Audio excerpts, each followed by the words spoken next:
A man savors the taste of fried thunder dragon meat, declaring it the best. He sits atop a massive dragon carcass, watching the sunset and feeling satisfied with the souvenir he's brought back for the villagers. A lone bird soars above a quiet forest where a bell hangs among the trees. The bird circles overhead as a horse-drawn wagon approaches a clearing surrounded by dense foliage. The peaceful cultivated village of Joln is introduced. Set in the Western Ural Kingdom in the year 1013, children run and play near windmills while villagers go about daily chores, and an elderly man yawns widely, signaling the calm of the morning. A young man riding a cart calls out cheerfully to an old man resting by the roadside, asking if he's still alive. The old man responds with humor, insisting he's still energetic even at night. The young man offers an entrance fee, but the old man refuses, saying he's already part of the village. A confident young man declares that rules are like promises to him, and he always keeps his promises. Thick slabs of meat sizzle on the grill, filling the air with steam and aroma.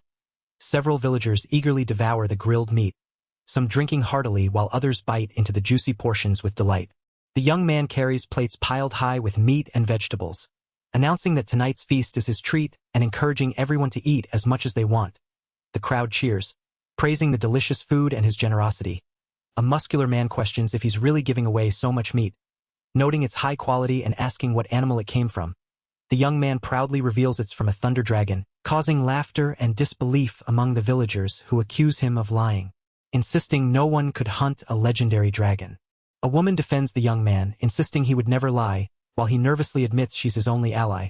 Another man points out the young man's slanted eyes, grinning mouth, and funny hairstyle as signs of a swindler, warning a girl named Alma not to trust him.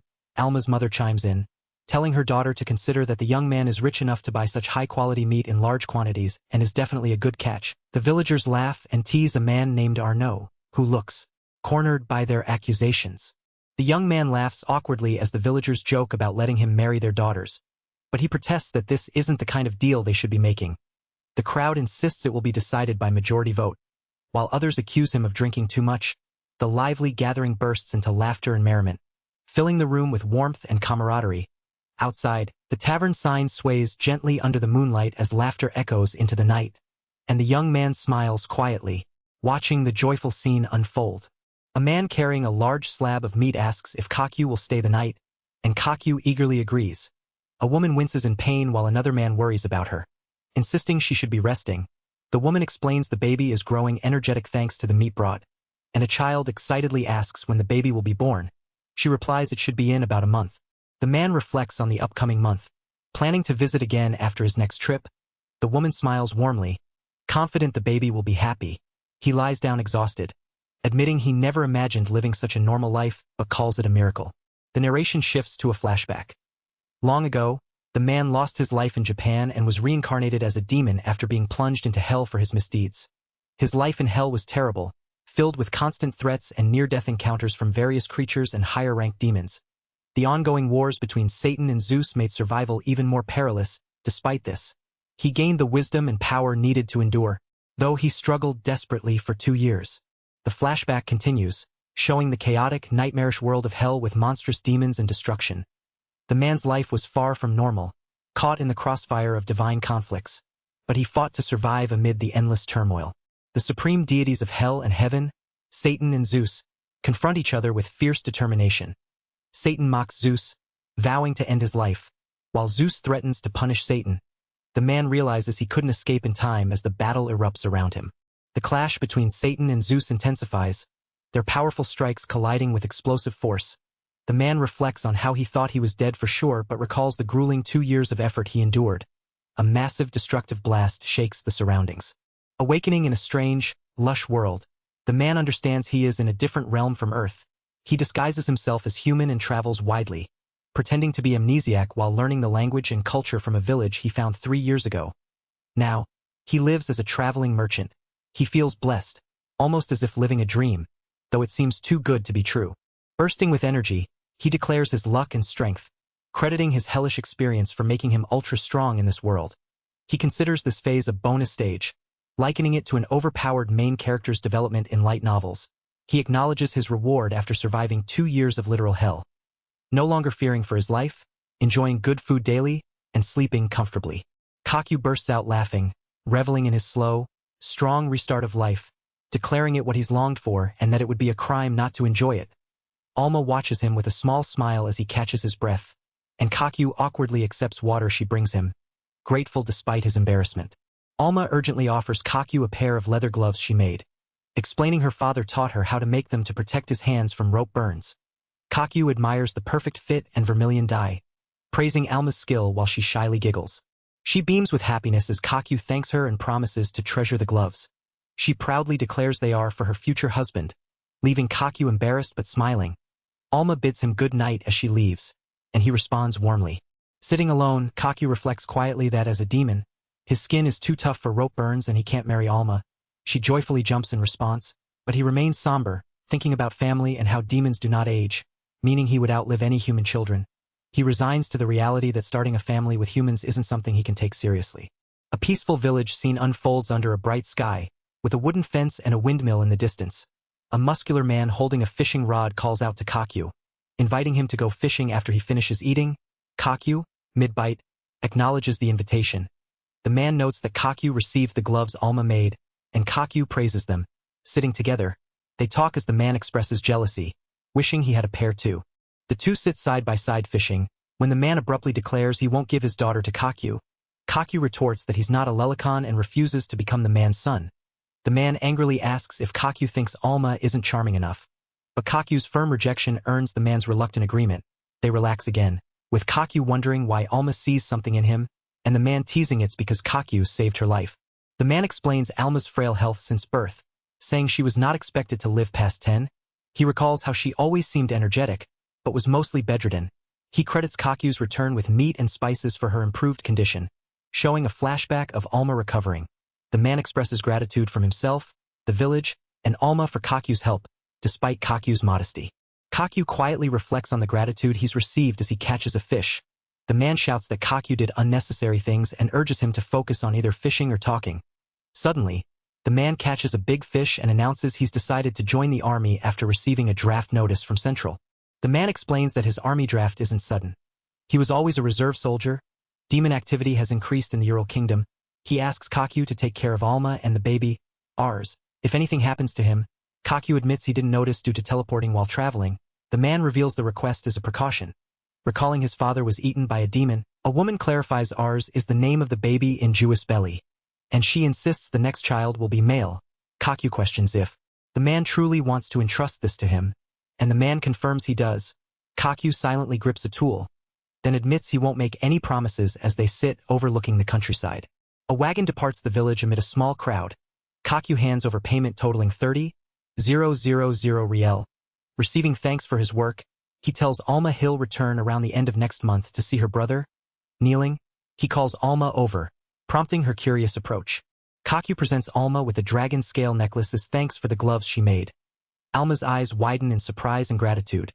The villagers cheer and call out their thanks to Kakyu as he prepares to leave. Alma and the man smile happily, waving goodbye. The scene closes with Kakyu glancing back once more before disappearing, leaving Alma and the man waving with warm smiles. Their bond strengthened despite the looming dangers ahead. A wagon pulled by a goat stands ready to depart as a woman watches silently. The man who had been preparing to leave exchanges goods with two merchants, handing over a bag. He shares a cheerful moment with others inside a tavern, laughing and enjoying their company. Later, he sits alone among ruins, deep in thought. As the wagon moves along a winding road, the man pauses to look back, the journey ahead stretching before him. In the royal capital Wyverna of the Gazaria Dragon Kingdom, the man receives a rose insignia and a document confirming his promotion to intermediate-level merchant. He thanks the officials, proud of his new status that allows him to make deals with nobles. Walking through the market, a vendor offers him a black garment, which he immediately decides to buy, pleased with the purchase. The man converses with a merchant about the holy knights currently on an expedition near his home village in the Ural Kingdom. He learns the knights can detect demons with blessings from the goddess and that their mission is to wipe out hidden demons in neighboring countries. However, rumors suggest the knights have been abusing their power, falsely accusing villagers and stealing from them. The man is warned to be careful on his way home. The man contemplates the troubling news, realizing the knights exploit ordinary people who cannot detect demons. As he prepares to leave, the merchant advises caution. Suddenly, the man activates a magical ability called Mana Purge, his hand glowing with energy as he peers cautiously around a corner, alert to unseen dangers. He admits having a bad feeling about the situation as he prepares a horse, reluctant to use teleport magic in public but pressed for time. The scene shifts to a forest clearing marked with stakes, where a wagon quietly arrives. Moving stealthily through tall grass, he cautiously advances, then breaks into a run toward distant smoke rising against the horizon. His expression tightens in shock as he realizes the smoke signals a fire. He questions if it could really be happening, trying to steady his breath and calm his nerves. Rationalizing that smoke could come from chimneys or controlled burns, he resolves to investigate and act if the fire is real. Suddenly, a man and a girl call out to Kakyu, confirming her presence nearby. Flames engulf the village as the man stands amid the destruction, trying to convince himself everything is fine despite the overwhelming fire. He pants heavily, struggling to catch his breath while surveying the burning ruins and the charred bodies scattered around. His face twists in horror as he processes the devastation. Agonized screams pierce the air as survivors writhe in pain among the wreckage. The man calls out the names Alma, Arnaud, Jewess, and Gramps, desperate to find them alive. A battered woman struggles to sit up, soaked and injured, as the man demands to know what happened and who caused this carnage. His eyes flare with a supernatural symbol as he pleads for answers, invoking a power called Soul Viewer and Devil's Eye to uncover the truth. Villagers plead desperately with the Holy Knight, insisting they know nothing about demons.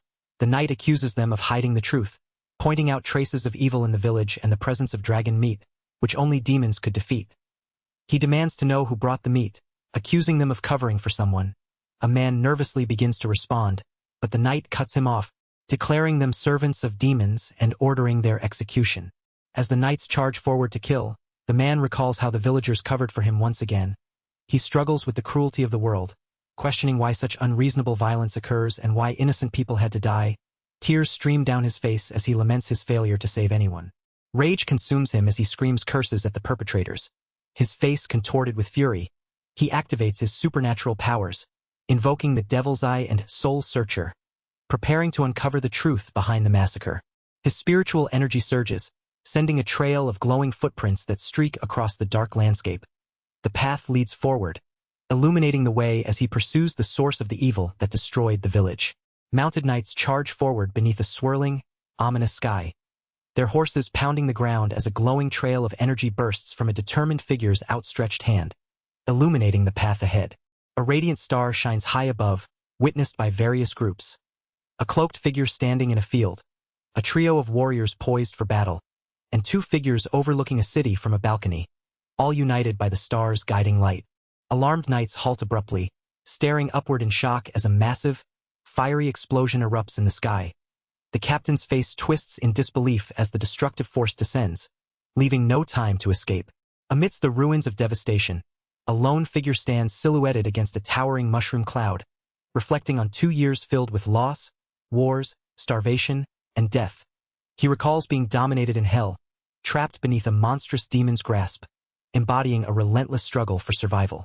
Before he realized it, he lost his human heart. Deceived, betrayed, plundered, and killed, he consumed their meat and souls. At first, when he came to this village, his very soul had become that of a demon's. He planned to use the villagers to gather information, and if they hadn't told him anything, he was going to kill them all. However, as time passed, the village turned out to be a comfortable place.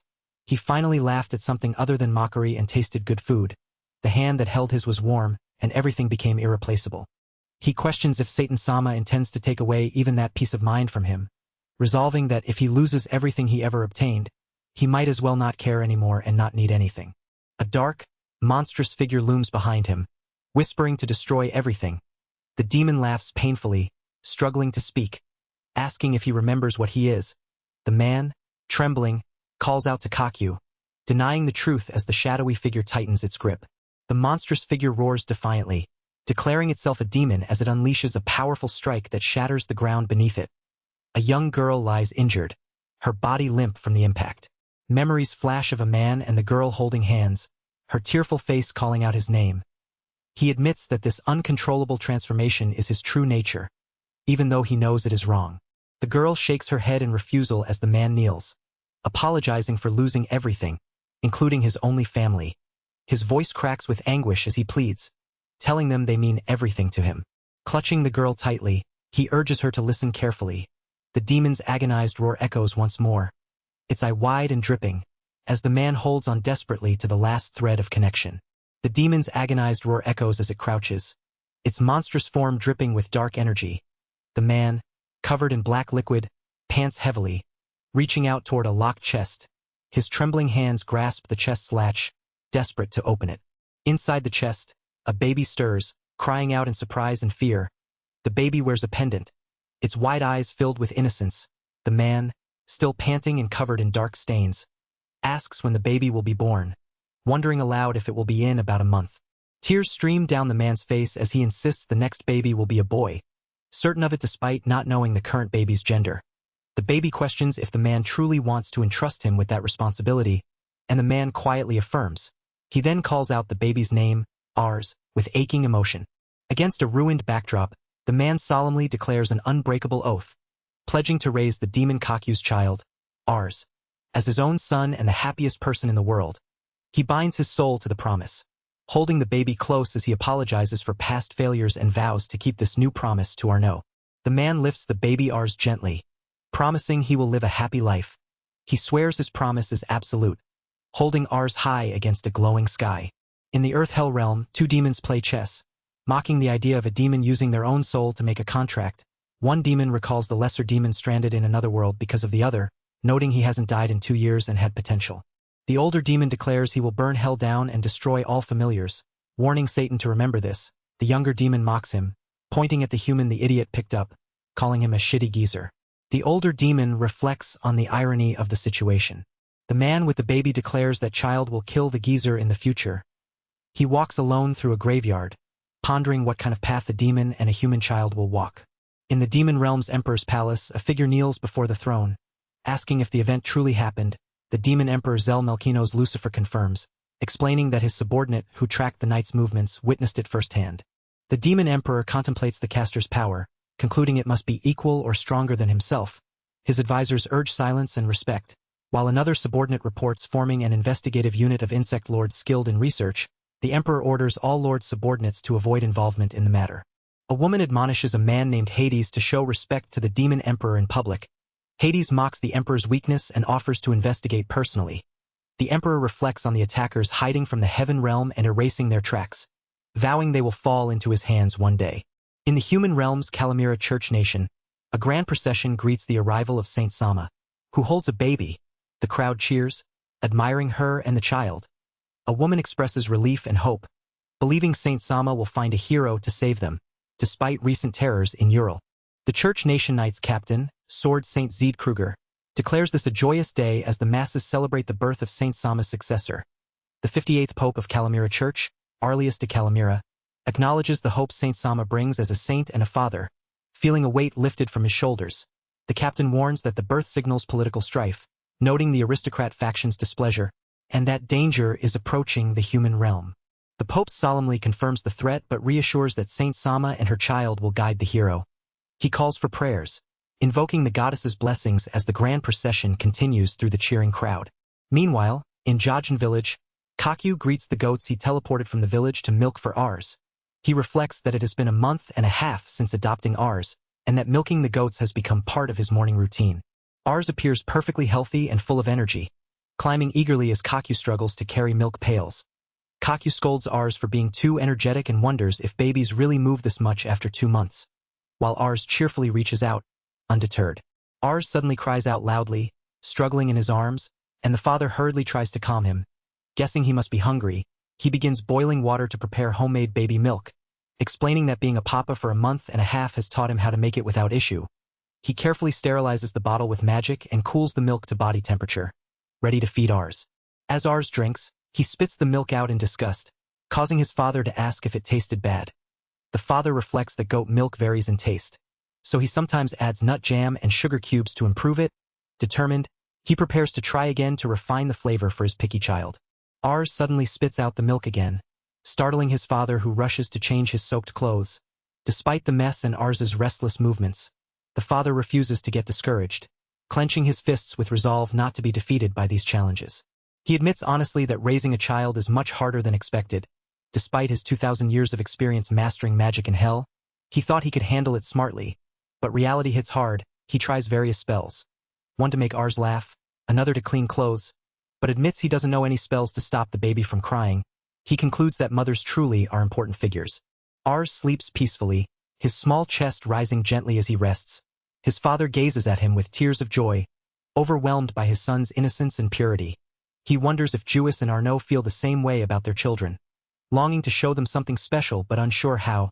Despite the hardships of raising Ars, just seeing him asleep makes the father feel his own strength returning. Suddenly, the father snaps awake, fierce determination blazing in his eyes as he scolds himself not to fall asleep. With renewed energy, he declares it's time to tackle all the chores while Ars rests. He moves swiftly, washing clothes, chopping wood, and tending to livestock with focused intensity. The relentless work continues with farming, sweat dripping down his face under the hot sun. After finishing, he wipes his brow, exhausted but satisfied. He reveals that he and Ars have moved out of the village to a more secluded forest area, away from prying eyes. A map shows their new location far from the Ural Kingdom, across the sea in the Elverant Federal Kingdom. The father explains they fled because he killed the Holy Knights and feared pursuit from the Church Nation. Though his magic identity remains hidden, he moved just in case. He then invites to see his home, opening the door to a modest, quiet dwelling surrounded by nature. A detailed map reveals a renovated house built within the ruins of an ancient elf fortress, carved from a cliff and now abandoned, blending with nature in a tropical forest near the equator. The interior has been magically renovated with furniture and a chimney added. The well inside provides water, and nearby fields and a barn support daily life. The man explains this is one of his hideouts from before settling in Jolan village, spotting Ars nearby and acknowledging the place with a quiet. Though hidden deep in the forest, the man activates a barrier that conceals any magic residue, ensuring no trace of magic can be detected by those with sharp senses like the Holy Knights. He reflects on how his house in hell was often destroyed soon after being built, but here, despite the rundown state, he hopes to expand it steadily, joking about someday building a castle, though he knows it would no longer be a hideout if he did. The man stands confidently beneath a crumbling ceiling, declaring this home his dream, one he has desired for 2,000 years and must treasure. Suddenly, the roof collapses with a loud crash, causing him to shout in shock as debris falls. The destruction triggers a frantic cry from Ars, who calls out to him in alarm. Ars appears unharmed, smiling and relieved. While the man rushes to check on him, he notices a hole in the roof and wonders if a demon beast caused the damage, though the clear sky suggests otherwise. Perhaps a bolt of lightning. As Ars begins to cry, the man is puzzled by the sudden trickle of something falling and questions what is happening. Ars sneezes explosively, releasing a burst of magic energy that envelopes him. The man holding Ars realizes that the child was born with the innate ability to use magic. Ars lets out a distressed cry as the magic manifests uncontrollably. The man reflects on why magic is rare in Jolan village, recalling that most villagers cannot use magic. He concludes the answer lies in the dragon meat he shared with the village. Over the past year and a half, he always brought back his favorite dragon meat to share with everyone. During that time, Ars was conceived and born, thanks to the energy from the dragon meat. The man considers that the magic power from the dragon meat consumed by Jewess affected the fetus early in development. This means Ars was born with dragon-type magic within his human body. He worries that Ars's rapid growth might also be a consequence. Feeling guilty for burdening the child with such a heavy inheritance, he fears Ars will struggle to live a normal life in human society. The man coughs violently, then reveals that Ars only has him. He summons small dolls called mini-kaku, which he can control freely. Though these dolls were useless in hell where small tricks fail, they can at least handle chores here. Making his life easier now, he chants an incantation to transmute earth magic, preparing to use his powers to support Ars. The demon emperor's palace looms as a figure kneels before the throne, questioning if the event truly occurred. The emperor confirms, while a subordinate reports tracking the knight's movements. A massive explosion confirms the event's reality beyond doubt. The man struggles to control small dolls remotely, fumbling as he tries to swing one down but misses due to the baby's mess on the bed. Realizing the dolls are remote-controlled, he doubles his effort, admitting he needs more practice but remains determined, reminding himself he planned to raise the child alone.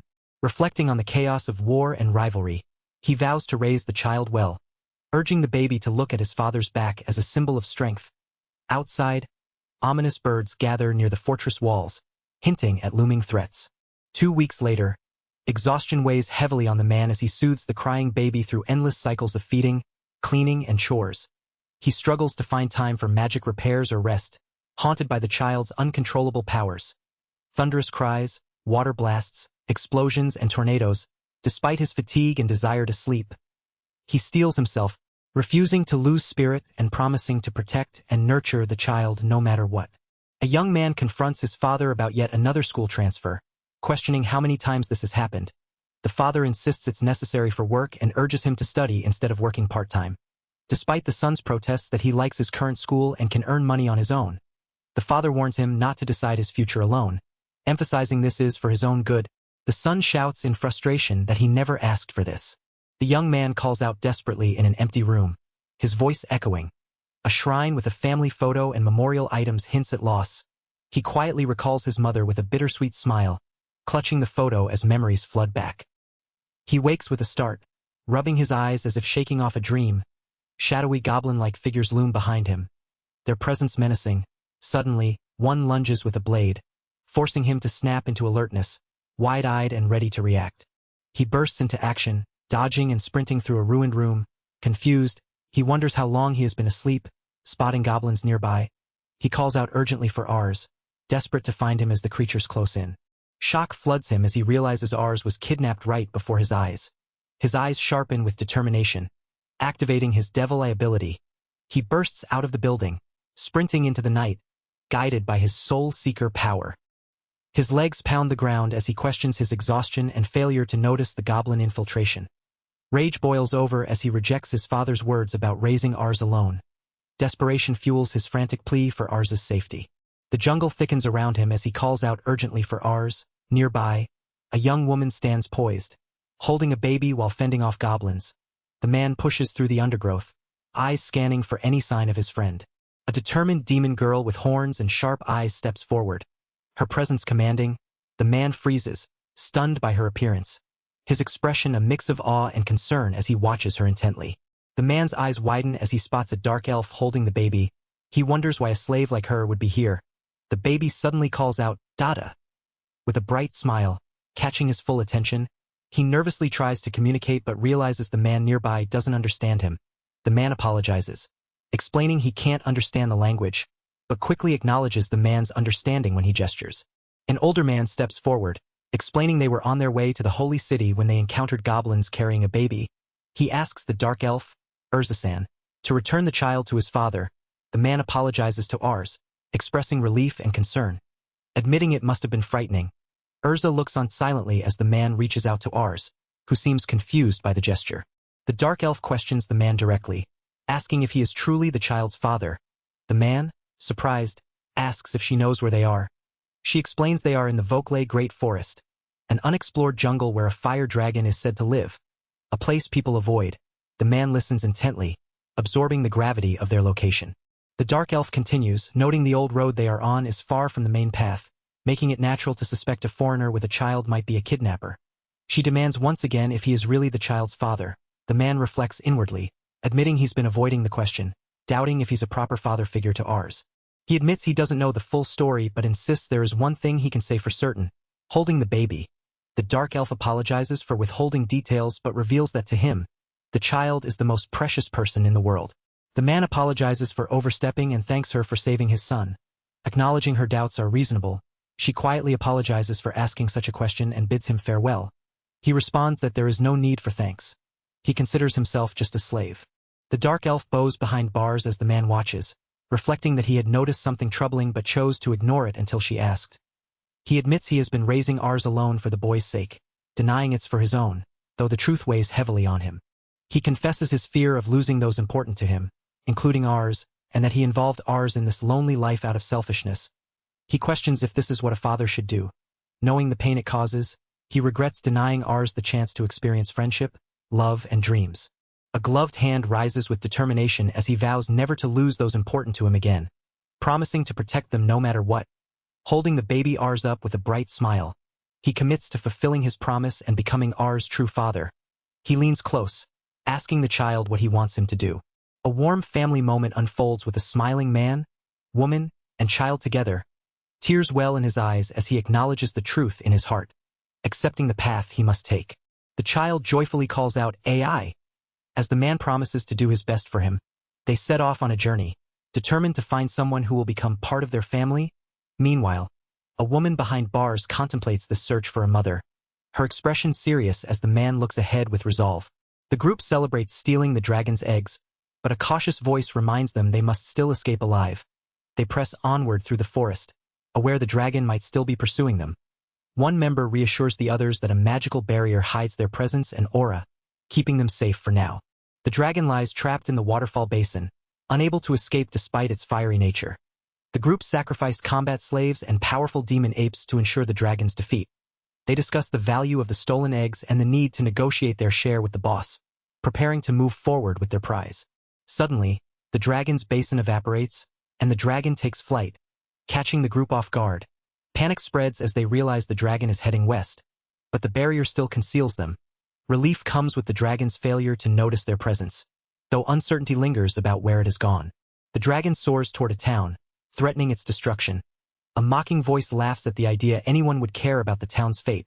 The man carrying the child warns that the dragon has become an enraged calamity, signaling grave danger ahead for everyone. Kakyu nervously greets the crowd, clutching R's close as he admits being super nervous after so long in public.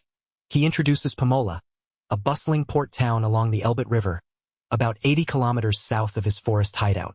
The narration explains Pomola's strategic location near a highway crossing the country, with slow-flowing rivers that ease upstream travel. Overseas merchants speak many languages here, but the town also harbors a large black market thriving on slave trading. The forest across the river is the fire dragon's territory, which humans avoid. Kakyu hints at the reason he and Rs are here. The reason is to buy a slave to help care for Rs. After Rs was kidnapped days ago, Kakyu abandoned raising him alone and decided to find a family member to share the responsibility. He worries this might be considered spouse hunting. Kakyu admits needing a caretaker to relieve his childcare burden. Despite the contradiction, he notices people staring, assuming he's rich because he wears fine clothes and carries a baby. The attention is tougher than expected, and after Rs escapes from sight, Kakyu sighs, realizing the challenge ahead. He scans the line of chained slaves, unable to find anyone with the strength or control to handle Rs's magic outbursts. He needs someone trustworthy to care for Rs alone. But most slaves here are criminals stripped of freedom. The search feels nearly impossible. He recalls the qualities he needs. A strong, well-educated person he can trust. Frustration mounts as he realizes he missed a chance with a talented candidate. Yet Rs's cheerful encouragement pushes him forward despite regrets. A local merchant confirms rumors of a big arrival stirring the town, speculating on a major business deal. The man wonders if a powerful figure named Seabass of keen insight is visiting. The news shocks him, sparking hope. The narration reveals Louis Sebasta, a merchant tycoon supplying the royal family with everything from food to slaves. Known even to distant traders, Sebasta represents exactly the kind of influential contact needed. Excited, he shares the news with Rs, who happily agrees this is promising. The goal for today is clear. Find Seabass of keen insight and become acquainted with him. The scene shifts to an abandoned house overgrown with vines on the opposite bank of the Elbit River, where a young woman sits alone, her leg chained.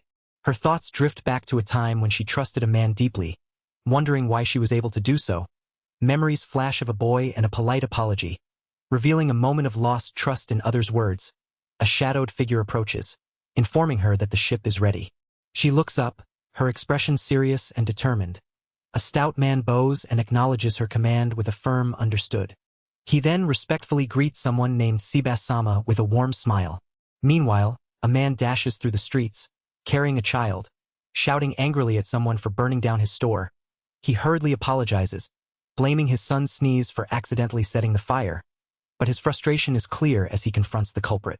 A man stands defiantly in a crowded town alley, blocking the way as people watch tensely. 3 pursuers approach, declaring they finally cornered him and threatening to hand him over to the town guards. The man nervously offers to discuss matters peacefully and pay compensation. But an older pursuer angrily rejects him, accusing him of being a swindler and refusing to trust him. The man worries aloud about the problem of so many people nearby, realizing he can't jump high or teleport safely. Suddenly, a woman urgently shouts for him to run and get to the ship, startling him and the crowd. The man clutches a small child protectively as people around him react with shock and confusion. He hesitates, caught between the crowd and the urgent call to flee. The tension rises as the crowd's attention shifts, and the man prepares to make a move. A massive fire dragon swoops down into the town, tearing through the air and causing destruction. The man braces himself, ready to confront the threat as debris flies around him. The dragon unleashes a fiery attack, narrowly missing a young boy named Rs. The man reacts quickly, warning the dragon angrily for nearly hitting Rs. He acknowledges that the chaos is inconvenient, but also a useful distraction. Realizing he has drawn too much attention, he resolves to escape immediately. Flames engulf the town as cries of pain echo through the burning ruins. A man stands firm, clutching a small child protectively, his eyes sharp with determination. Doubt flickers across his face as he questions whether fleeing is the only option. From the water, ships watch the devastation, smoke rising from the shore. A woman aboard commands to turn back and return to safety, but a young girl insists on rescuing the slave children left behind. The crew reacts with surprise and concern as the girl leaps into action. The fearless girl dives into the water, racing toward the burning town. The ship sails away, leaving her alone against the chaos. The man holding the child contemplates the consequences of fighting the dragon, weighing the risk of exposure against the need to protect. Alone on the shore, the man wrestles with his conscience, torn between escaping to protect the child and intervening to save strangers. His thoughts swirl with doubt and resolve, haunted by the fear of exposing the boy Ars to the Holy Knight's danger. The man clenches his fist, convinced he shouldn't be wrong about his instincts. Suddenly, the chained dragon struggles violently, its wings flapping fiercely as it fights against its restraints. The dragon lashes out, crashing into the burning town with destructive force. The man notices a figure running toward the chaos, shouting urgently to get attention. Two cloaked figures swiftly descend the dragon's chain, blades drawn and eyes sharp. One of them leaps forward to strike, while the other prepares to follow, both moving with deadly precision. A fierce battle erupts as a woman with a determined glare slashes at the dragon's armored body. She grits her teeth, frustrated as the dragon resists, sparks flying from the clash of steel and scales. The woman lunges at the dragon midair, swinging a curved blade as the dragon twists to evade. The dragon's tail lashes out, narrowly missing her as she clings to the chain wrapped around its leg, preparing to strike again. She slashes fiercely with her sword, cutting through the dragon's scales while hanging on tightly. The dragon roars, flapping its massive wings as it tries to shake her off. The dragon unleashes a powerful breath attack, swirling gusts of wind and energy aimed at the town below. The woman braces herself, still gripping the chain as destruction rains down on the buildings beneath them. The dragon crashes into the city, smashing through structures with its claws and tail. The woman lands firmly on the ground, chain still attached to her legs, ready to continue the fight as the dragon growls fiercely, eyes locked on her. The dragon crashes through the town, its massive wings casting shadows over the burning ruins below. Standing atop a building, the elf watches the destruction unfold, her expression unreadable as the dragon roars amidst the chaos. The elf's sharp gaze locks onto a figure holding a baby, who looks up in shock. The man's eyes widen as he recognizes her. She is the elf from that time, a haunting presence from the past. The elf assesses the dragon's battered form, noting its slow movements and numerous wounds. She questions if humans caused this, wondering if their foolishness provoked the dragon's wrath. Despite the grim situation, she resolves to buy time for the townspeople to escape, signaling a silent determination. Suddenly, the man senses danger as the elf casts a blinding spell, Strama. Enhancing her body's strength, the spell's power surges through her, preparing her to confront the dragon and protect those fleeing below. The dragon lashes out with fierce attacks, blows, jumps, slashes, and crushing strikes. While the crowd cheers wildly, urging to kill the beast, a man watches in disbelief, realizing the elf's efforts barely scratch the dragon's thick hide. The elf pants heavily, her exhaustion visible. The elf screams a battle cry, relentlessly attacking the dragon as it retaliates fiercely. A woman nearby coughs, wounded and struggling. The man commands the crowd to flee, warning the elf will only exhaust herself and questioning if she's just buying time. The dragon smashes a wall, sending rubble crashing down on the elf and the man holding a baby. The man shouts in alarm about the falling debris. The elf narrowly dodges, leaping away with fierce determination. The elf is thrown violently by the impact, coughing as she hits the ground hard. The man rushes to shield the baby, while the elf's wide eyes reveal her shock and pain. The dragon unleashes a massive fiery blast, forcing the terrified crowd to flee in panic. Shouts of despair fill the air as people scream that the elf has been defeated and it's hopeless now. Mothers clutch their children tightly, running for safety. A woman breathes a sigh of relief, grateful that the danger seems to have passed for a moment. A young man suddenly appears, carrying the battered elf in his arms. She looks shocked and exhausted as he greets her casually, thanking her for the other day. Her wide eyes reveal disbelief as she recognizes him. He insists he won't let the savior of his son die before his eyes. The elf demands to know why he is here, but he apologizes, saying they are pressed for time and that he has a question. He asks if she can use the blinding spell she cast to blind everyone in the town. Flashbacks show the spell's effect on the townspeople, who are now helpless and panicked. The elf hesitates, speechless, as he presses her for an answer. The man explains that if the spell is only for a short time, she can do it. He tells her to do it immediately since he only needs a few seconds. The elf protests, but he ignores her and starts preparing. He hands her a child to hold, commanding her to wait as he moves forward to face the dragon, determined to exterminate the beast. The battered elf, clutching the child, speaks with a trembling voice about exterminating a dragon. The child looks up at her with innocent curiosity. She laughs weakly, then recalls falling once again, pondering why it happened. She utters the words Rob and Dusk, hinting at a recurring event. A determined young man, his face set with resolve, affirms that the person speaking is telling the truth. He calls out fiercely to the dragon, demanding it look at him. He questions if the dragon can sense its surroundings through sound and magical auras, trying to draw its attention. The dragon reacts in confusion and panic, unable to see. The dragon growls menacingly, its eyes narrowing as it prepares to attack. The young man channels a powerful magical energy in his outstretched hand, readying a strike. The young man unleashes a devastating magical blast directly into the dragon's open mouth. The force of the attack tears into the beast's throat, causing it to roar in pain. A dark, horned figure watches the battle from a distance, observing the confrontation with interest.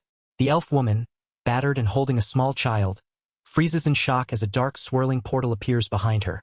The man standing amid the rubble calls her by name, Urza-san, confirming her identity. He kneels before her, asking for a favor. The child looks up with innocent eyes as the man gently reaches out. He earnestly asks if she would become the child's mother. The woman, still bruised and stunned, processes the request in silence. Around them, others react in disbelief, murmuring about the dragon's defeat and the sudden turn of events. Months ago in Lurent's royal castle, Urza of the Dusk, a loyal intelligence operative, receives a classified mission.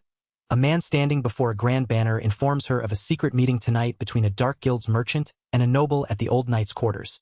The mission involves an exchange of a forbidden magic tool that could endanger the citizens' safety. She acknowledges the order with a solemn sigh. A hooded figure commands Urza to assassinate the merchant before the exchange occurs, emphasizing it is for the future of the magic country. Urza, hidden above, listens intently and responds with determination. Understanding the gravity of the task, the figure throws down a pair of strange keys, sealing the deadly order. In a dim, wooden room, the hooded figure embraces Urza tightly, who coughs up blood. She gasps his name in shock, questioning why this betrayal is happening. Her heart pounds as she struggles to believe the voice she hears, overwhelmed by disbelief and horror. The hooded man, revealed to be a horned elder, smokes a cigarette with a weary expression, addressing Urza as Your Majesty. Her eyes widen in stunned recognition.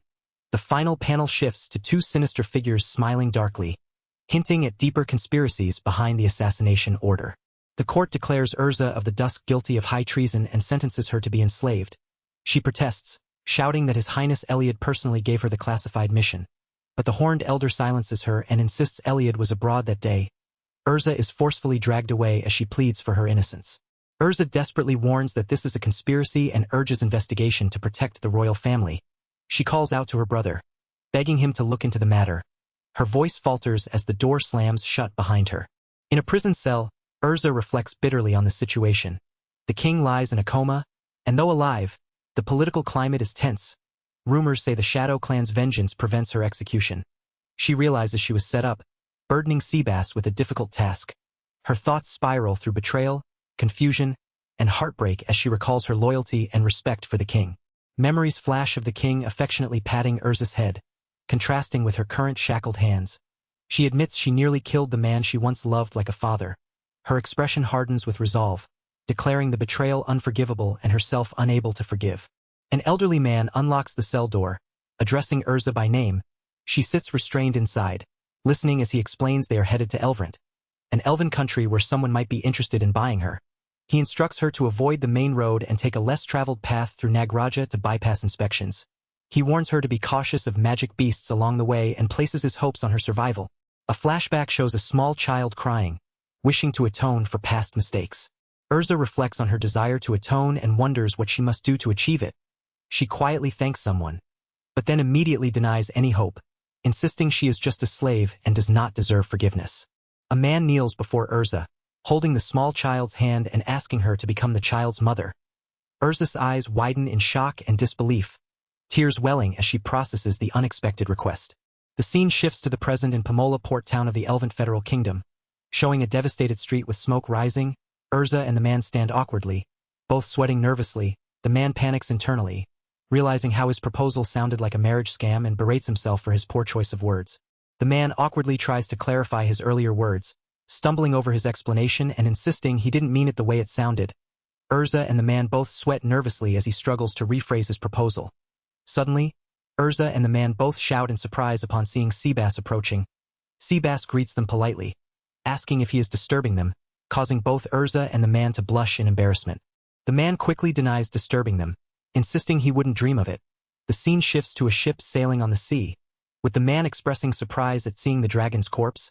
He asks Urza if she was responsible for it, prompting her to explain. Urza recounts how everything suddenly went dark and she couldn't see what happened, but then heard a loud sound and found the dragon in pieces. She speculates it might have been a natural disaster, like a meteor falling and hitting the dragon. The man listens intently, amused by her explanation. Seabass confirms that the children they found must be illegal slaves, noting the absence of magic marks on their bodies. Urza assures that she saved them, while the man says he and his subordinates will send the children to the Church of the Holy City.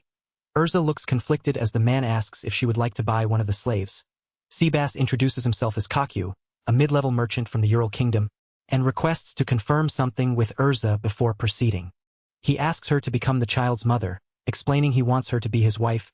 He trusts her, convinced she possesses something he lacks. He offers to annul the slave contract if she accepts, asking her to answer as his equal, not a slave. She looks conflicted but asks if he could lend her strength to raise the child happily. Her expression hardens as she prepares to refuse. She admits she must refuse, revealing she is a criminal guilty of a grave crime punishable by death. She says she cannot be free without atoning and feels unqualified to be a mother. He listens quietly, then laughs it off, apologizing for the unreasonable request and thanking her for answering. The man announces he must prepare for departure, declining help. He tells her to rest in a nearby hovel and asks to treat her wounds. She agrees silently, while he whispers a wish for her good luck. Urza holds the sleeping child gently, her expression softening as she watches over him. A hand carefully wraps a bandage around her leg wound. The man kneels before her, saying he will patch her left leg next, and she agrees quietly. He then focuses his gaze, declaring he will check her with his devil eye while tending to her injuries. An analysis unfolds of Urza's inner turmoil.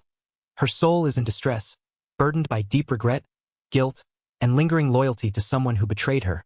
Despite this, she remains calm, likely due to her long life as a dark elf and her maternal instincts. The man reflects that ordinary people would have fallen into despair, but she endures. The man's determination grows as he admits he truly wants her and needs her deep affection. They exchange thanks, and Urza contemplates why she can trust his words. A quiet moment passes between them, and he asks if she can continue looking after the child a while longer, to which she agrees. Memories surface of the man entrusting Urza with his son. A trust she deeply feels. She recalls never having trusted anyone so much before. Yet, a harsh truth strikes her. People inevitably betray others, and trusting someone is dangerous. Her resolve hardens as she refuses to give in to blind trust, even as the man's devil eye watches on. He tells Urza he doesn't believe she's unqualified to be a mother, despite her doubts. He acknowledges her hands may be stained with sins, but insists she has saved many lives. Memories of her past struggles and sacrifices flash through her mind, stirring deep emotion. He admits he doesn't know how she views herself, but to him, her worth is everything. They relax together, sharing a quiet moment. He reminds her she risked her life to do what's right, even after mistakes, and that he needs her strength for both himself and ours. She struggles with the weight of her self-imposed atonement, questioning if constant punishment is truly what she wants. He challenges her belief, explaining slavery as a harsh punishment used as a pretext, often lifelong and unjust.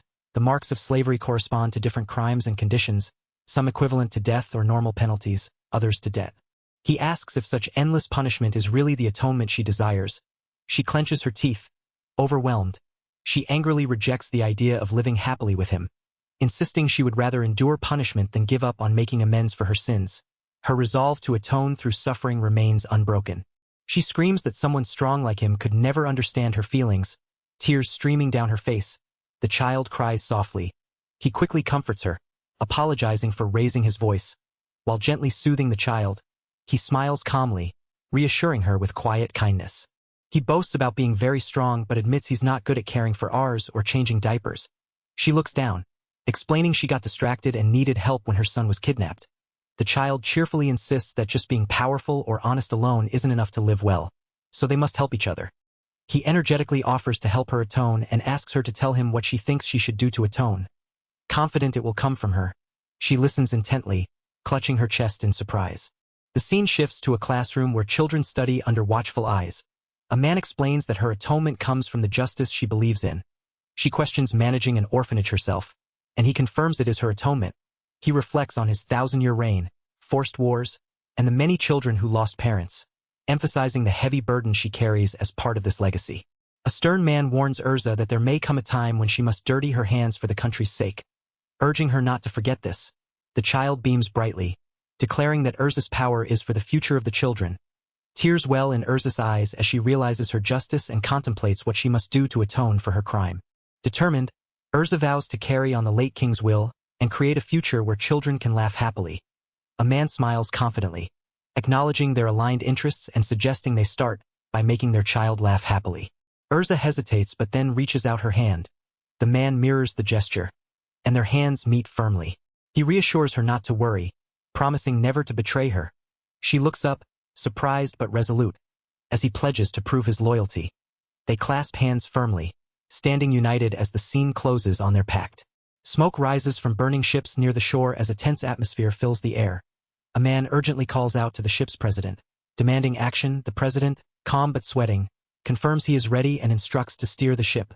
Another man orders to hurry back to shore, warning against following the woman's orders to go to Pamola. The man argues fiercely, questioning why the president would side with the woman, calling her abnormal and a mere slave. The president quietly insists that caring for a mere slave is their creed and commands to let them go. The man hesitates, surprised by the president's resolve. The president explains that a certain person has requested the woman be treated with respect. He observes through binoculars that the dragon is heading inland, signaling they can dock soon.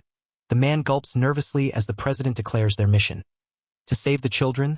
The crew responds with determination, ready to act. A grizzled man with braided hair and a fur cloak stares wide-eyed at the chaos unfolding before him. The crowd gathers around the massive, dead dragon sprawled across the town square, shocked and whispering in disbelief. Two townsfolk discuss the scene, one recalling how the dragon was already dead when the loud crash and lightning-like impact occurred. They debate whether this was a natural disaster or something beyond human capability. Nearby, a man rushes forward, eager to salvage the dragon's scales, each worth a fortune, determined to recoup losses from a burned-down store. Suddenly, a young elf commands everyone to halt, his voice cutting through the murmurs. The crowd freezes as a muscular, lion-like beast with braided hair steps forward, introducing himself as Vridra, the Lion King. Vridra declares the city will now be his territory, marking the return of the Lion King. The old man and others react with shock and fear, while Vridra demands obedience, promising those who comply a place to live and work. The crowd's tension rises as the new power asserts control. A woman panics, demanding to know what is happening. A man, holding a baby, reassures her that it's teleportation magic, asking if this is her first time. The woman insists it is, but the baby happily contradicts her, causing her to scream in surprise. The man apologizes for their sudden appearance in the sky, explaining they can fly and telling her not to worry. He then welcomes her to their sweet home, spreading his arms wide as the ruined landscape below stretches out. A few hours earlier at an abandoned house in Pamola, the man asks how the woman can trust that he won't betray her. He confidently replies that it's not complicated and reveals they will use a slave contract. The woman, holding the baby, listens quietly as he hushes her. An older man explains to the woman that slave contracts are seal magic forcing a conditional master-servant relationship. He details how masters can bind slaves and restrict their freedom, emphasizing the importance of entering the contract conditions properly. The man grins widely, asking if she is really going to become a slave, and she enthusiastically agrees. The man explains that from now on, they will each be the other's master and slave simultaneously. The woman, holding the baby, struggles to understand, but he calls this arrangement the mutual slave contract, ensuring they cannot betray each other. Shock and disbelief cross her face as she processes this. The woman reacts, exclaiming in surprise, while the man clarifies that she misunderstood his plan and asks her not to make it sound like he planned it all out. Another woman nearby laughs, comparing their bond to a marriage and praises the man's cleverness. An older man then instructs them to stamp their blood on each other's seals. Initiating the contract, both sit facing each other, preparing to exchange blood. The setting shifts to the present at Vokle Great Forest, at Kaku's base. The woman explains this is an old fort she renovated to serve as a hidden base. She walks through tall grass, contemplating the secrecy of the location. The man calls to her, guiding her inside. Inside the base, the room is cluttered with books, crates, and various items. The man admits it is a bit messy, causing the woman to twitch nervously. He points out a spot emanating black magic power, and she explains it is harmless, made from bones and skins collected from dragons or strong magical beasts. She reassures him not to worry, though the eerie aura lingers. The man smiles warmly, holding the child and declaring they are home, while the woman watches with a mix of disbelief and exhaustion. Questioning who this man could possibly be, narration reveals he must be a legendary hero or demon general. Given his ability to defeat a dragon effortlessly and use teleportation and flying magic without incantations. Yet, his face carries the sly look of a swindler, making it hard to believe he claims to be just a mid-level merchant from the north. The man cheerfully proposes to review the contract conditions now that they are home, promising to help her atone by raising his child. He insists his condition is for her to become the child's mother, which surprises her deeply. She confirms her way of atoning is to help orphans, and he agrees to do his best to become a mother, sealing their pact. With enthusiasm, he assigns himself to care for the fields and livestock before sunset. While asking her to clean the room, she accepts quietly, and the scene shifts to a peaceful sunset over the forest. She begins tidying the room, lighting a candle, and gently watching the sleeping child, a faint smile breaking her usual tension. The woman reflects on his incredible abilities, amazed that he can even control a golem to help with chores. Despite her suspicions that he might be hiding something or plotting, she acknowledges he is doing everything to earn her trust, even becoming her slave. She admits her own dark past and that he saved her life. Deep down, she knows she already trusts him completely, though a lingering anxiety suggests something else is at play. She questions her suitability to become a mother, her thoughts heavy as she recalls the harshness of motherhood. Her hands, bandaged and stained, reveal the toll it has taken. Suddenly, he arrives, relieved to have made it in time, catching her as she collapses. Memories flood back. She trains with her real brother in a field of flowers. In their village, men become warriors and talented women do as well, but during training, women who do not fight are separated. Her real mother was no exception to this rule. She recalls the strict village chief and teacher, her father, and the pressure to keep up with her talented brother and competing friends. In her small world, it felt as if she had no mother, because, in truth, she did not exist. Exhausted, she falls asleep beside him, who watches over her quietly. He stirs awake, startled by her voice calling him dear, breaking the silence of the night.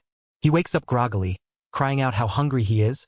She panics, telling him he's been asleep for 2.5 days. He's shocked and apologizes, blaming himself for not resting after the fight.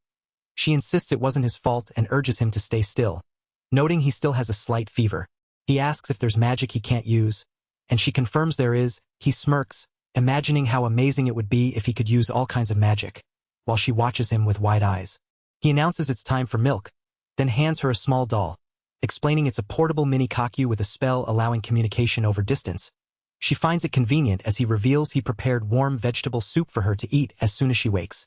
He tells her to take it slow with the soup and water, then leaves. She lies back, reflecting on how he cared for her while also taking care of a child. Her thoughts heavy as she recalls his kindness. She recalls a time when she was bedridden after a serious training injury. Just like now, waking up, she saw her mother beside her, caring for her despite a bruised cheek and a rebellious spirit against their father. Though she can't remember their conversation, she senses her mother apologized to her. That moment, simple and quiet, was the happiest point in her childhood. Having her mother nearby made all the difference, embodying what a mother truly is. She believes that even as an unknown monster or if a child errs, trying her best as a parent will convey the feeling. Lying in bed, she quietly resolves that maybe she can do this after all. Slowly sitting up, she notices the warm vegetable soup left for her. Curiously, she reaches for the soup, her expression shifting as she carefully tastes it. The soup warms her, and tears well up unexpectedly.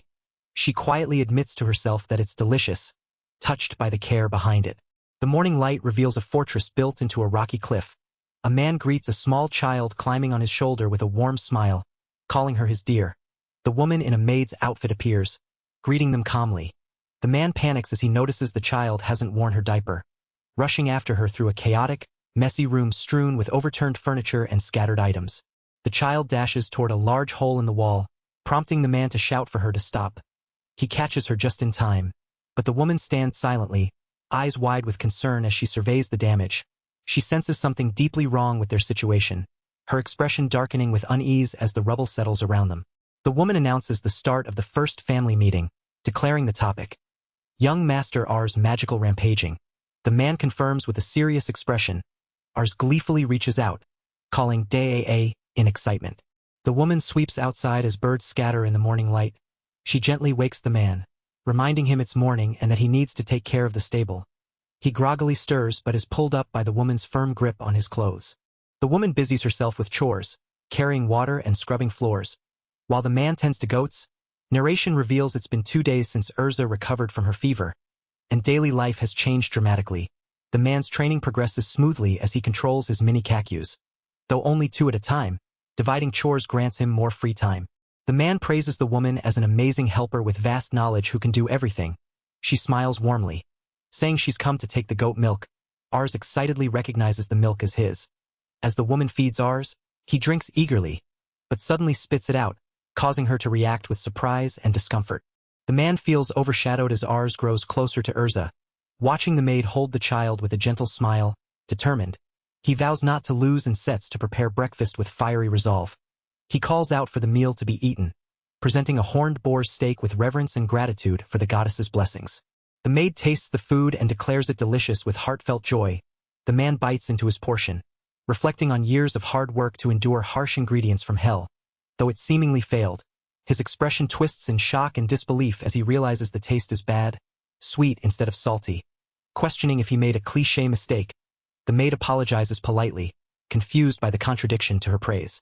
The man is internally stunned by the maid's capability, grateful she stopped him from selfishly using the kitchen.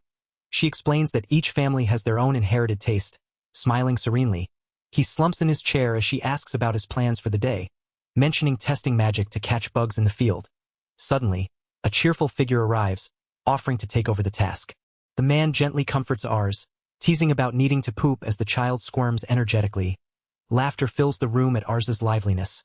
The maid calls for a family meeting, and the man stands beside her, while she addresses him solemnly as dear, her expression serious and contemplative. A candle flickers as a man reflects on something strange. A woman in a maid outfit closes her eyes, clarifying she's not referring to that. The man insists Rs was born special, explaining the young master only uses magic when being cared for. Rs looks up curiously. The man's expression shifts to confusion and contemplation as he wonders what the woman means. The man screams wildly like a monkey in frustration. The woman calmly states she believes the source of R's magical rampaging is the man himself. She suggests the young master's outbursts might be intentional, possibly magic used to entertain him. She recalls how the man never scolded Rs during outbursts but kept smiling, implying Rs thinks using magic pleases him. The man tearfully admits he's caused much trouble and half the problems stem from him. He calls himself a failure as a parent and asks to be crushed like a caterpillar. The woman comforts him, assuring that knowing the cause will help suppress R's outbursts. She encourages doing their best, promising his feelings will reach Rs. She thanks him for helping her realize this. The man panics, questioning if he's trash after hearing the woman say Rs is doing better without him. The woman smiles warmly, guessing the young master is trying to make the man happy and must truly love him. Rs suddenly bursts out loudly, startling the man. The woman gently urges the man to confirm if it's true, while Rs squirms contentedly. Rs screams loudly, clutching onto a figure's leg in distress. The woman nearby reacts with surprise as R's magical outburst dissipates into the air. Several days pass, and the man reflects with relief that Urza's advice worked. Rs has stopped having magical outbursts after he changed how he treats him. The man stands dazed in a field, questioning if he is truly needed in the family. He scolds himself harshly but recalls that he is the only one who can care for the livestock and fields since learning in Jolan village. He resolves that selling the wheat will bring profit and that the family needs him. Heavy rain pours over the wheat fields, now destroyed. The woman explains that due to the local climate, staple crops are potatoes and rice, not wheat. The man is devastated to learn the wheat was annihilated. He laments that everything he does backfires and that Rs is solely attached to Urza. The man, burning with jealousy, angrily curses his situation. The woman slaps him to snap him out of it. He apologizes, saying he will be away for a few days. She asks where he is going, but he reminds himself to cool down and not forget his role and the contract he made with Urza, despite his 2,000 years of life. He declares his plan to the merchant guild at the Holy City. With the field ruined, he must secure legal tender by applying to open a business and gathering information on potential buyers, determined not to fail again. He clutches a letter of introduction from the great merchant Sibasama, which impresses the guild officials. He confidently asks if he can register, and they confirm it's genuine. He reflects on making new connections, pleased that having contacts sped up his application review. Meanwhile, a merchant named Ryurn explains how the rainy season causes the Elbit River to flood, closing roads and ferries. Another merchant, Shurin, adds that during floods, they usually detour by boat through the forest, but this time the route is blocked. He listens as Shurin complains that a fellow Dark Guild, Vridra, sealed off all roads to the city after fighting over a dragon's corpse. She warns that the only remaining route is full of magic beasts, and with knights and hunters busy during the rainy season, no one is available to handle them. He suggests sea routes or requesting a subjugation, but she shouts they lack the money. He contemplates the problem quietly. The next day, a large magic beast's leg crashes down, startling the merchants. They recognize it immediately. She accuses him of exterminating the beasts, but he calmly explains he hired strong mercenaries to do so before arriving, and the results just reach them. The older merchant confirms the leg is from a magic beast native to the area, reluctantly accepting his explanation. He admits there were no mercenaries and that he hunted the beasts himself, justifying that a lie can serve a purpose. The merchants, worn out, ask if he's seeking money for this information, but he clarifies they simply lack funds. He proposes an exchange. They share market prices, sales channels, and introduce him to their business partners. He reflects quietly, recalling that the merchants were siblings and salt traders who will introduce him to a shipping company the next day. A small golem resembling Urza congratulates him on his big haul in 2 days, and he laughs, confident he's not useless. He informs the golem he might be busy tomorrow and unable to answer calls. The golem wishes him fortune, and he lies back on his bed, determined to prove he can be a reliable father. The next day, the Elvernt shipping merchant Silga enthusiastically agrees to continue doing business. They discuss the safety of goods during the rainy season and the materials from magic beasts. As they prepare to get down to business, Silga suddenly reacts to something unseen, but quickly dismisses it. The ringing phone frustrates him. He reminds himself he told her he couldn't answer. The small golem pinches her nose in exasperation. Despite the disturbance, he insists he's fine and urges everyone to continue. He reflects on his failures at home and work, determined not to let this end in failure. The meeting wraps up with handshakes and laughter.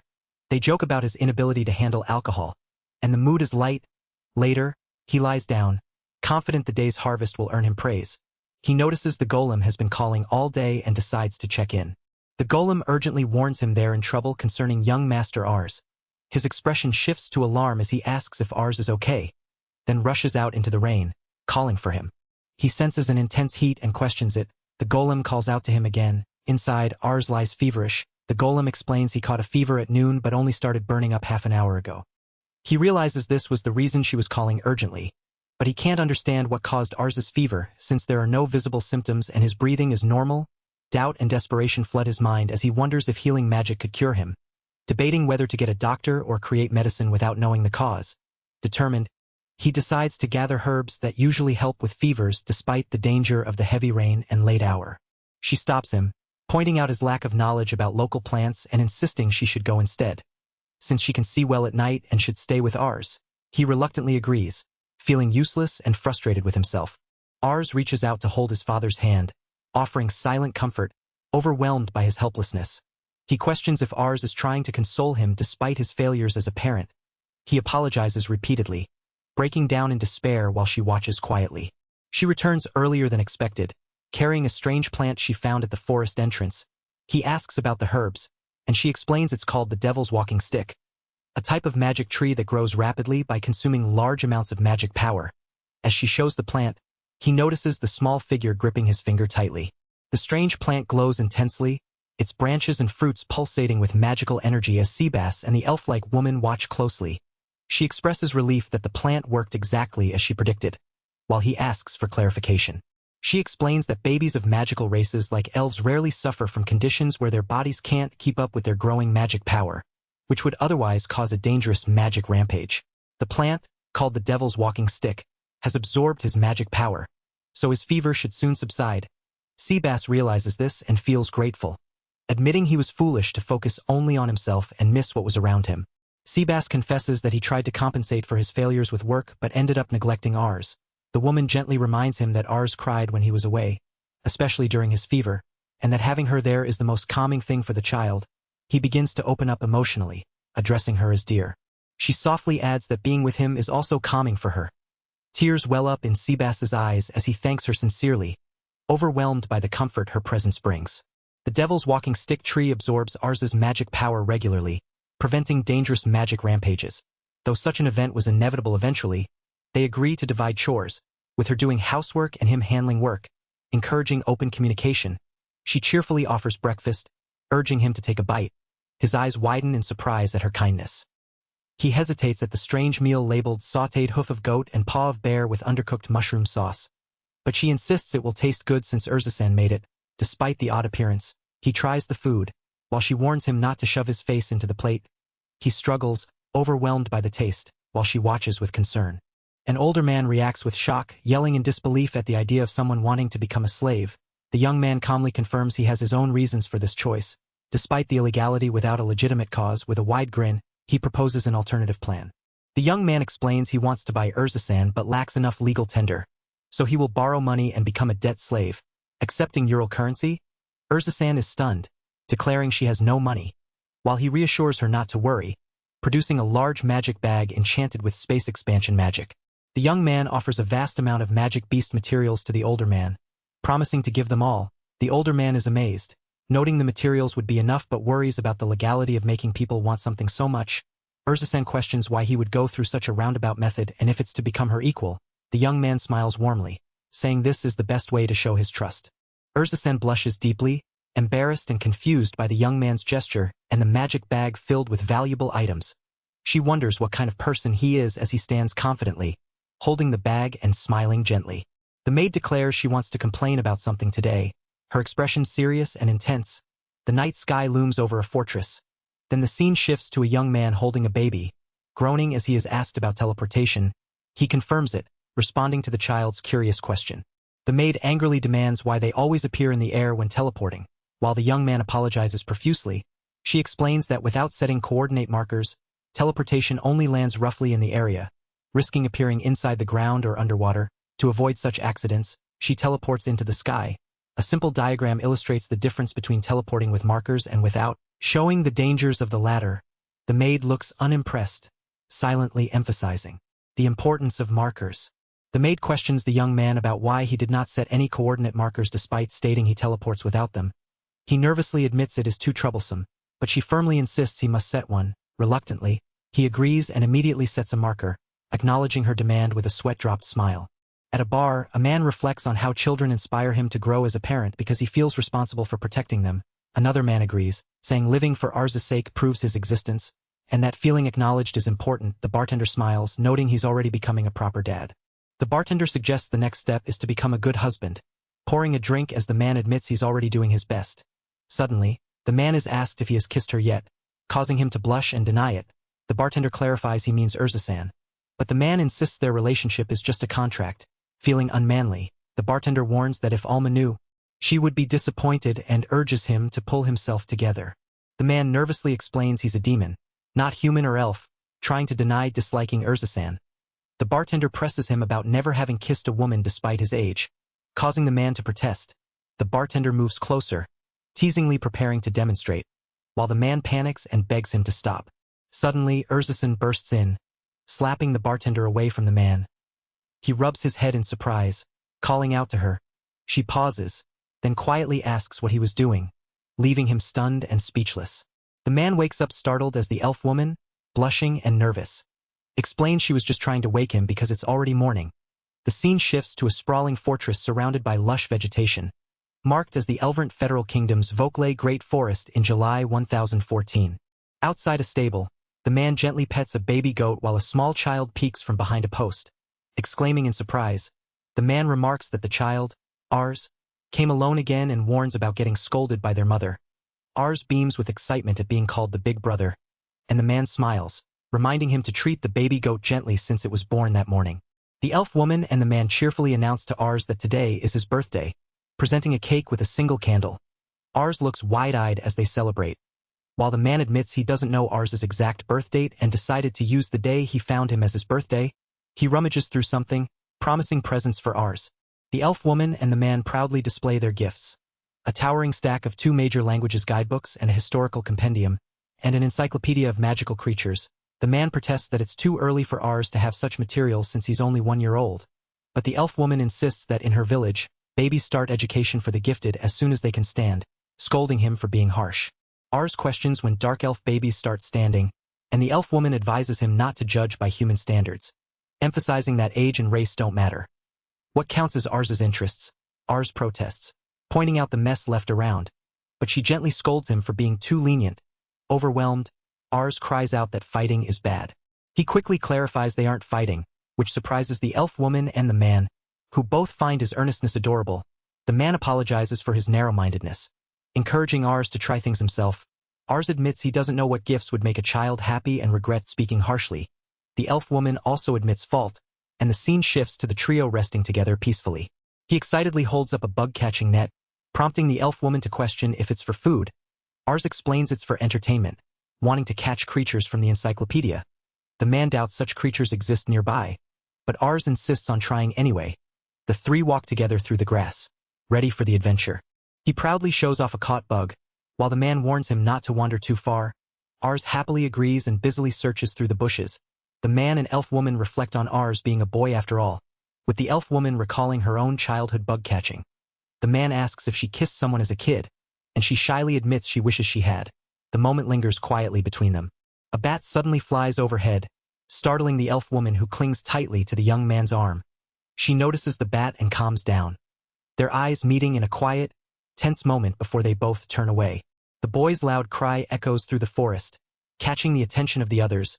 He points urgently, calling out "Bo Bo" repeatedly, while the elf woman and the young man exchange confused glances, unsure what he means.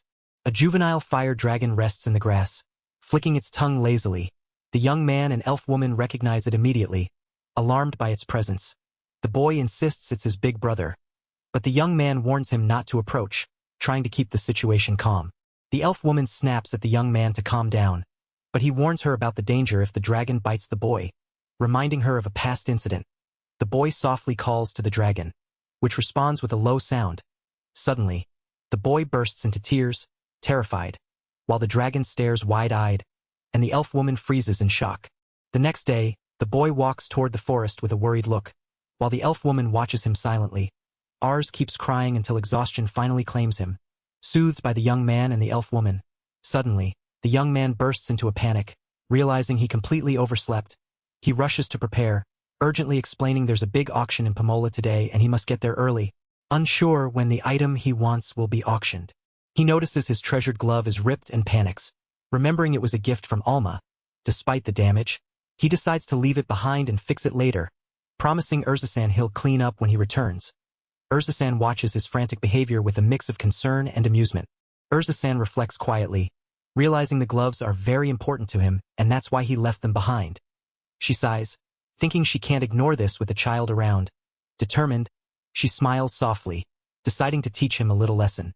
At the bustling auction hall in Pomola, the crowd roars as bidding reaches 40 million. The young man is led through the crowd by a companion named Kakyu.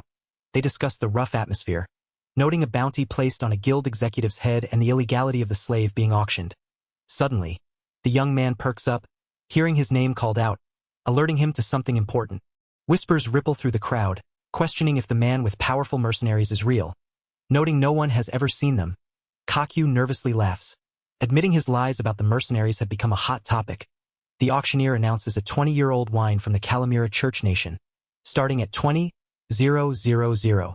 The bidding heats up quickly, with the young man shouting a 200,000 bid, surprising onlookers who question his eagerness. He explains it's been nearly a year since he met his deeply religious wife, who often wishes to visit the sacred church nation. He wants her to taste the wine from there. Urza-san teases him for being considerate of his wife. The young man receives a small bag from Urza-san, who calls it a daily gratitude gift. He downplays it as nothing special, but she insists. He reveals he was also given couples rings, prompting a sharp-eyed observer to scoff, calling him a flashy bastard and dismissing his modesty. Reflecting inwardly, He admits he's fallen for Urza-san over the year but struggles with his identity as a demon. Different from normal creatures, his body is just a vessel for magical energy, and demons can't reproduce naturally. Instead, they increase their numbers by forming contracts with souls of the deceased, turning them into demons, just as he was created by Satan. Tsubasa-sama reflects on Urza-san's feelings, sensing them clearly without needing to peer into her soul. He wonders if his own feelings for her are merely an illusion from his past human life. Holding a ring, he questions if he truly deserves to give it to her. Feeling the weight of the decision, memories of Alma and the promise of the ring for her future husband swirl in his mind. But now everything feels different to him. Rain pours heavily outside the castle walls. Bobo calls out urgently, warning of danger. Urza-san looks concerned as Bobo stands atop a crate, shouting. Tsubasa-sama returns home, greeted calmly by Urza-san. Bobo cries out in distress, but Urza reassures him that his father's teleportation magic makes the rain no obstacle.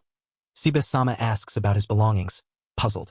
Tsubasa-sama inspects his belongings as Urza-san explains she disposed of some items, thinking he no longer needed them, but then admits she was joking. She reveals the glove is stored properly and fixed. Tsubasa-sama hopes he will learn from this experience, knowing the sharpness of his mind will uncover the truth soon. Suddenly, he yells at Urza-san, furious that she altered his things against his wishes. The tension escalates as Tsubasa-sama demands to know how she could throw away something so precious to him. Urza-san looks startled and nervous under his intense gaze. He insists there's no way he wouldn't notice such a loss, when she admits she knew but discarded it anyway. His anger intensifies, shocked by her betrayal. Bobo looks up with tearful eyes as he explains that the precious item was left lying around and was damaged beyond recognition. Indistinguishable from trash, Tsubasa-sama questions if it's a custom in her hometown for dark elves to offer damaged items to the goddess in a ritual. Urza-san responds with a knowing smile, prompting Tsubasa-sama's confused reaction. They exchange a tense glance before she turns and walks away. Tsubasa-sama and Urza-san stand silently, their expressions heavy. The small child watches them from a distance. Tsubasa-sama, overwhelmed, asks for some time alone, apologizing to Urza-san as he gently pats Bobo's head. Bobo looks up, worried and hesitant. Rain pours heavily outside as Tsubasa-sama sits alone in a worn room. A bottle and glass on the table. He rubs his face in frustration, reflecting on how long he has been searching for the gloves but never found them. Doubt and disbelief wash over him as he questions if Urza-san truly discarded them. His mind races, unable to accept the betrayal. Tsubasa-sama drinks deeply from the glass, cursing his fate. His thoughts spiral as he wonders what Urza-san was trying to say before walking away. Tears stream down his face as he apologizes repeatedly to Alma, overwhelmed by sorrow and regret. A quiet knock interrupts Tsubasa-sama's solitude. A soft voice calls out, asking if he has seen ours. His eyes widen in shock as he turns toward the door. Outside, Bobo stands alone, confused by the sudden noise. Tsubasa-sama rushes through the rain-soaked forest, following faint traces of Ars's soul. Another figure confirms Ars really came this way, and Tsubasa-sama apologizes for mocking the customs of Bobo's hometown, admitting he was wrong to make him angry. Hisama gently raises a hand to hush the woman beside him, who nervously denies something. They find the dragon youngling resting safely in a hollow tree. Tsubasa-sama confirms the youngling came here to be saved. Hisama smiles softly, asking if the woman would still scold him after seeing the youngling's condition. She calls him dear quietly. He reveals the gloves he thought were lost, now repaired, confirming she truly did not discard them. He admits he only wanted to tease her, while she asks why he lied about it. He reflects on how she has seen his sloppy, pathetic side since they started living together, but never imagined her genuine anger. She acknowledges his deep understanding of her, more than even he has of himself, and he confesses his dependence on her. Explaining his outburst came from dismay, he blames overusing his devil's eye. Bowing deeply, he apologizes again for his actions and for failing to respond to her faith. Two small creatures chide him to reflect on his mistakes, including not keeping his belongings tidy. He realizes he was putting her on a pedestal, worshipping her otherworldly side, and finds relief in accepting that she is also human. He recalls how people once treated him like a human, but he refused to notice and escaped from that, losing the chance forever. Now, even if his feelings might be an illusion, he vows not to run from those connections anymore. They sit together in the forest, determined to face their emotions honestly. Holding out a small ring box, he calls her name and takes her hand. He clarifies this is not about their contract but a true, heartfelt proposal. With a sincere smile, he asks, Urza-san, would you marry me? Her eyes widen in surprise, a blush spreading across her cheeks as she processes the heartfelt proposal. He smiles gently, his expression full of warmth and sincerity. Without hesitation, she responds with a soft but resolute yes. Their hands meet as he slips a ring onto her finger, sealing their bond. The moment marks the transformation of their makeshift marriage into a true, heartfelt union. Under the moonlit sky, the young dragon Ars rests peacefully in a cozy nest, curled protectively around the small child. Sibas-sama and Urza-san sit nearby, Sibas-sama explaining that Ars is the son of his late friend. Urza-san listens intently as Sibas-sama admits he boldly confronted bandits despite their low status, which explains why he fled here. The child, Bobo, looks on with wide eyes, absorbing the story. Sibas-sama recalls confessing everything to Urza-san after proposing, except that he is a demon from another world and that the bandits who attacked were actually holy knights. Urza-san calmly accepts responsibility for an assassination attempt on the king of Lawrence, acknowledging it as her sin. She then shares her past, including her time as an intelligence operative, her hometown, and betrayal by the first prince. Sibas-sama listens quietly, absorbing the weight of her story. Urza-san asks if Sibas-sama is disappointed in her, but he quickly denies it, affirming his belief in the Urza he has come to know since their contract. She then asks how he feels, and he gently takes her hand, confessing that he feels the same way. Their hands clasp tightly, a silent vow of mutual understanding and acceptance between them.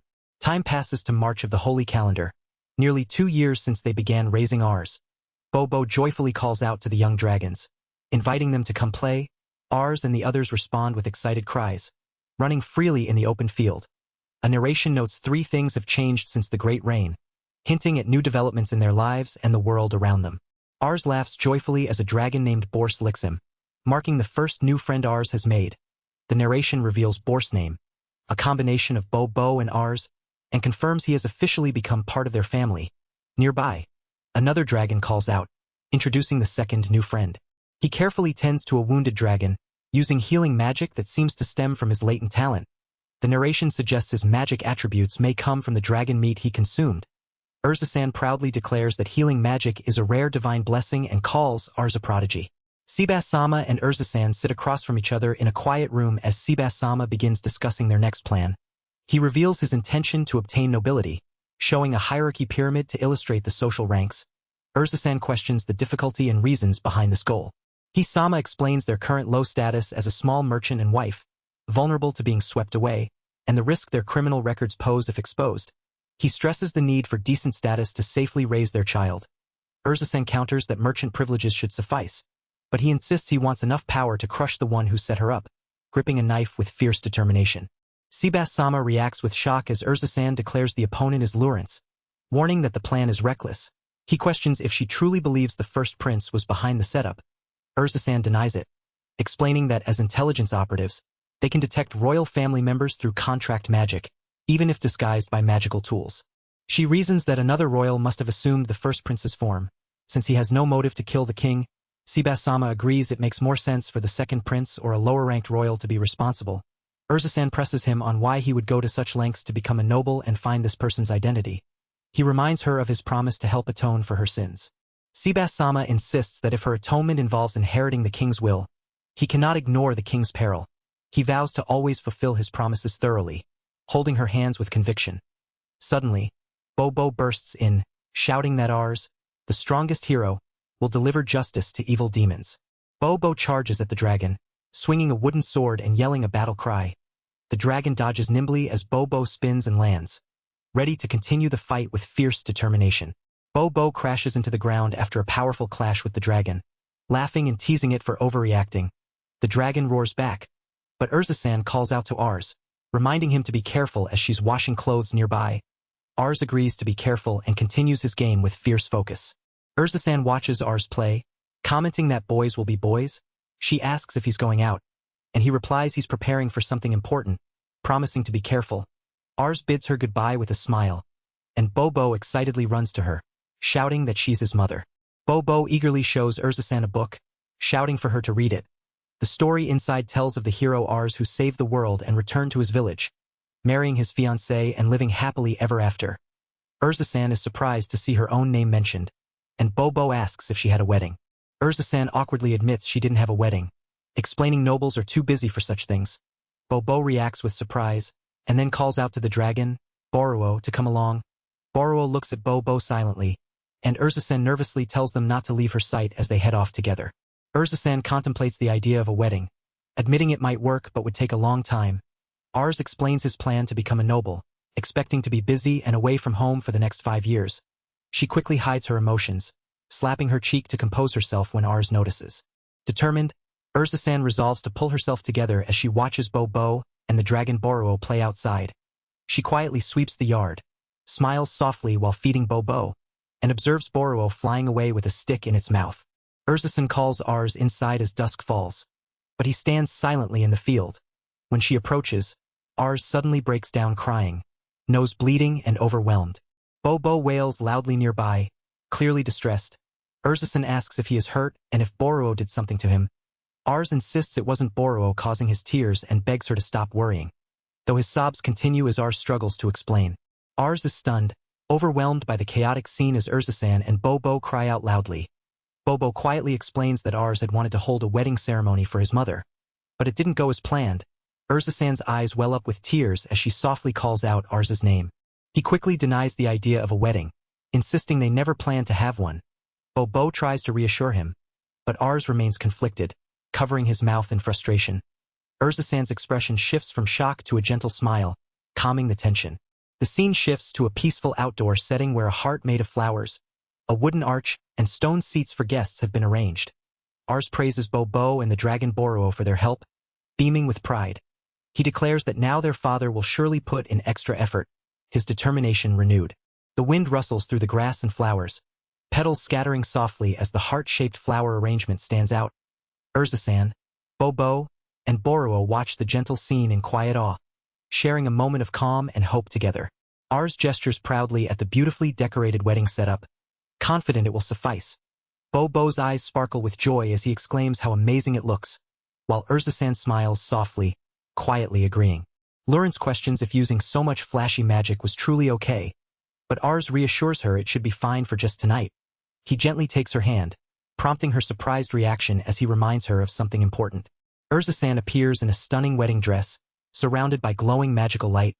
She admits Ars beat her to it but reveals she has secretly been preparing this wedding since her proposal, asking for his thoughts. Tears of happiness stream down Urza-san's face as she declares herself blissfully happy. Bo and Boruo watch warmly, while Ars and Urza-san stand together beneath the heart-shaped floral arch, ready to begin their wedding. Ars expresses his hope for their future together, addressing Urza with heartfelt sincerity beneath the glowing floral arch. Urza, holding her bouquet, responds with a gentle smile, her eyes shimmering with tears as she softly calls him by name. Her voice breaks with emotion as she lovingly says, Kaku-sama. The couple shares a tender moment, their faces close as they gaze into each other's eyes, radiating warmth and affection. Nearby, Bo peeks out from behind a large dragon-shaped decoration, wide-eyed and curious. Meanwhile, a figure with a third eye peers through a telescope, a sly smile playing on his lips as he announces he has found what he was searching for, watching the wedding scene from a distance. Archers are ordered to ready their bows and fire as the enemy approaches across the river, with the honor of the Elverant Magic Knights at stake. Flaming arrows streak through the air, prompting soldiers to raise their shields and scramble for water to douse the flames. Inside a command room, officers discuss the enemy's advantage due to a tailwind that hinders their arrows. They plan a flanking maneuver upstream to gain the upper hand, but a report shocks them. The other unit has been annihilated.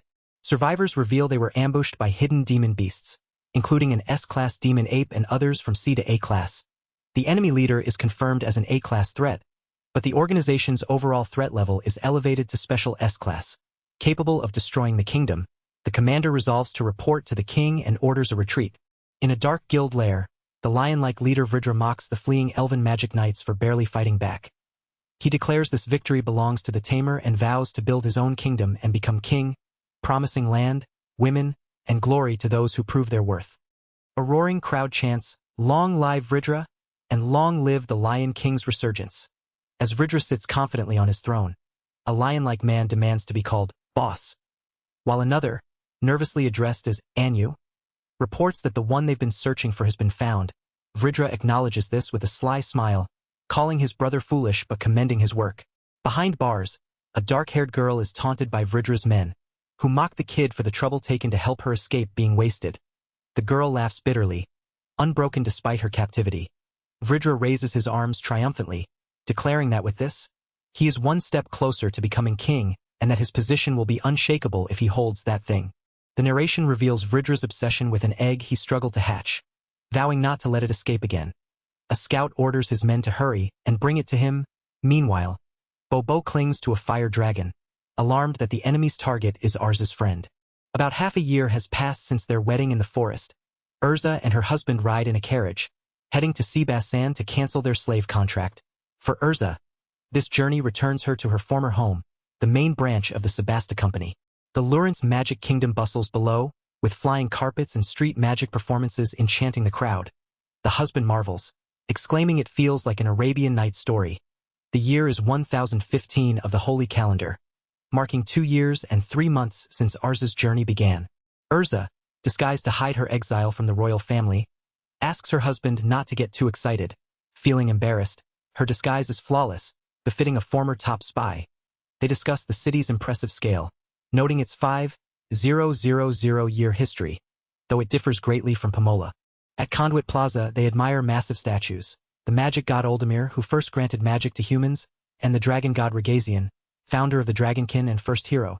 The husband explains that Lawrence worships the magic god, dragon god, and goddess of creation equally, showing broad tolerance, unlike the Calamira church nation, which worships only the goddess of creation. The husband remarks that Urza seems to respect strict nations like Calamira. She insists it's precisely because they are strict. She explains the church nation has produced the most heroes in history, led by a pope who exclusively receives the goddess's divine messages, so they must be strict. The husband considers that might be how it appears to outsiders, while noting pilgrims naturally want to visit such a place at least once. They arrive at a welcoming party where a stout man greets them warmly. Praising the disguise, the husband thanks him, and the man invites them inside.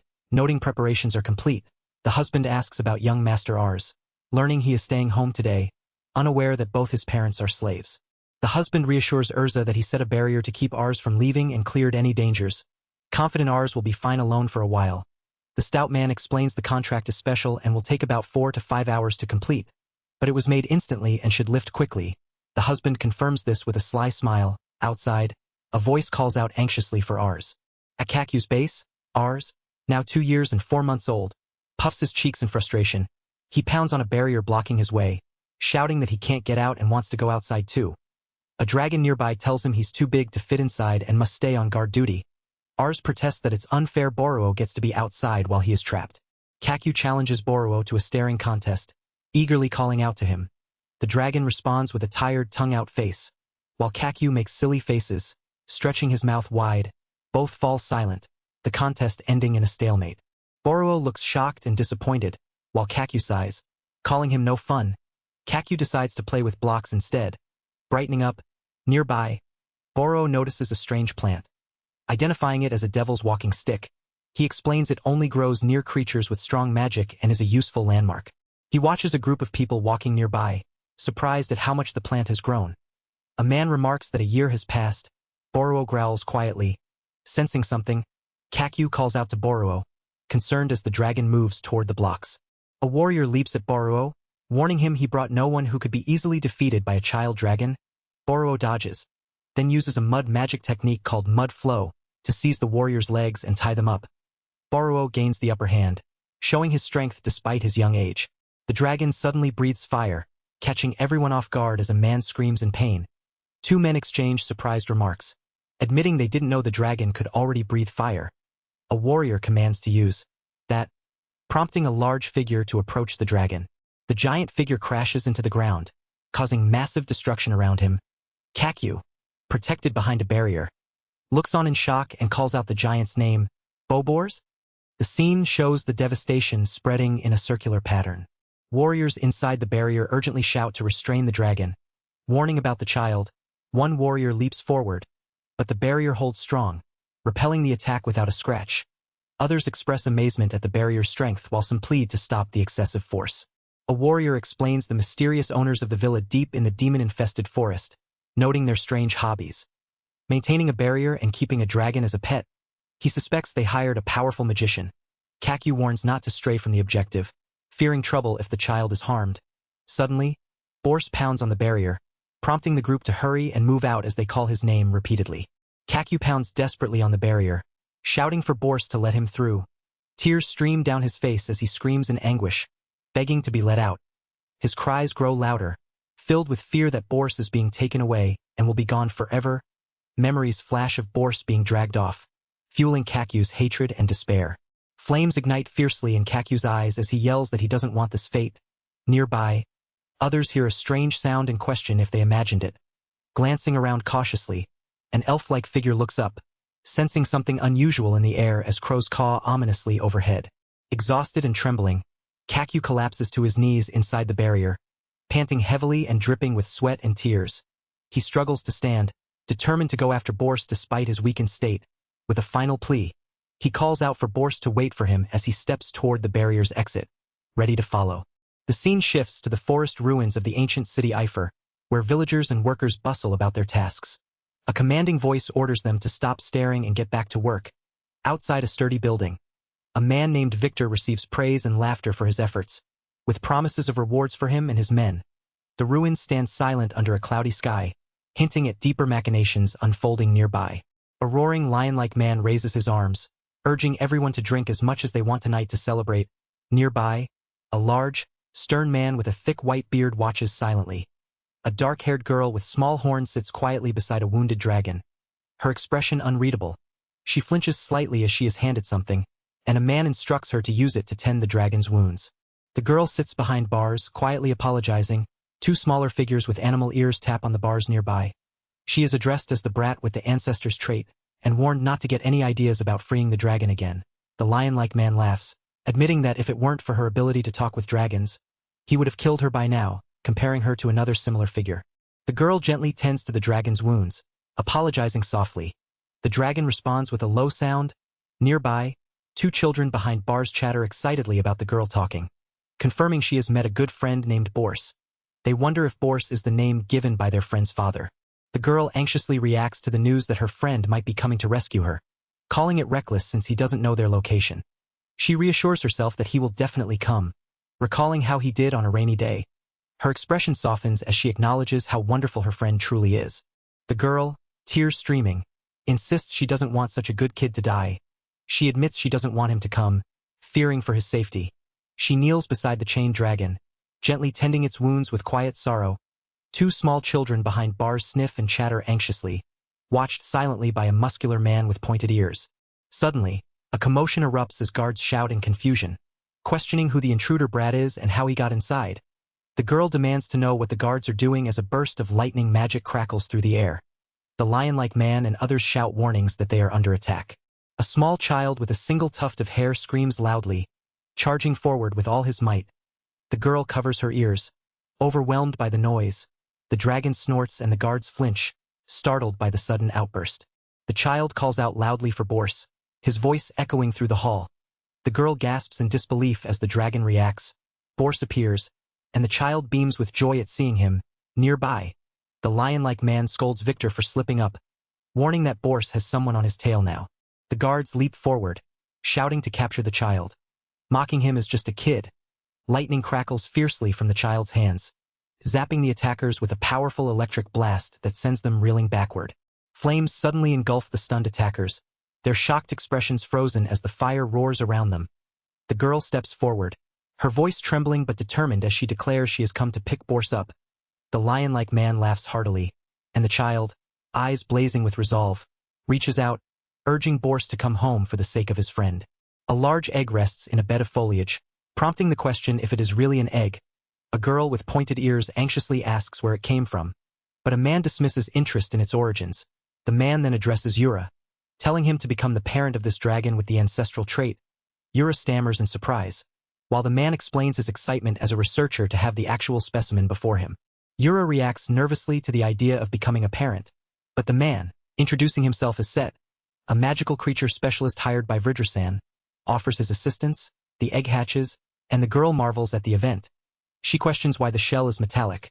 While Set explains the need to estimate the fire dragon's body temperature, they discuss the mysteries of dragon ecology and the lack of records on artificial hatching. The girl wonders what to feed the hatchling, noting only, adult dragon information exists in records. The girl and Set laugh about their own lack of bathing, as the hatchling communicates by saying it smells bad. Set notes his surprise that the dragonkin with the ancestral trait can communicate with dragons. He praises Yura's talent, memory, and attention to detail. Acknowledging how much help he has been, Yura blushes at the praise. But Set says that if not for their current situation, he would make Yura his official assistant. Yura asks what Set means by this situation, and Set looks troubled. Yura admits he made a grave mistake. Set reflects that he had heard the guild's activities were to protect refugees and homeless people, provide work, and offer placement services, and that most guild members are indeed such people. However, above all, he couldn't resist the chance to research dragons, implying the mistake relates to this obsession. The truth about the guild shatters illusions. Its core members are ruthless bandits who monopolize trade routes to amass profits and build a large army. They kidnap refugees, forcing skilled men into labor and selling women as slaves. Yura reacts in shock when asked if her mother is held hostage. She confirms her mother is elsewhere but explains her gratitude toward Vridra, who saved them from demons and magic beasts during their escape. The man reveals Vridra wants Yura to form a contract with the fire dragon to turn it into a killing machine. Aiming to create a weapon rivaling an entire military, Yura trembles, holding the dragon close, while the man admits his own involvement and the gravity of the dragon's role. Yura asks if any of them can escape, especially the dragon. The man, amused, praises her for prioritizing the dragon over herself and agrees to help it escape.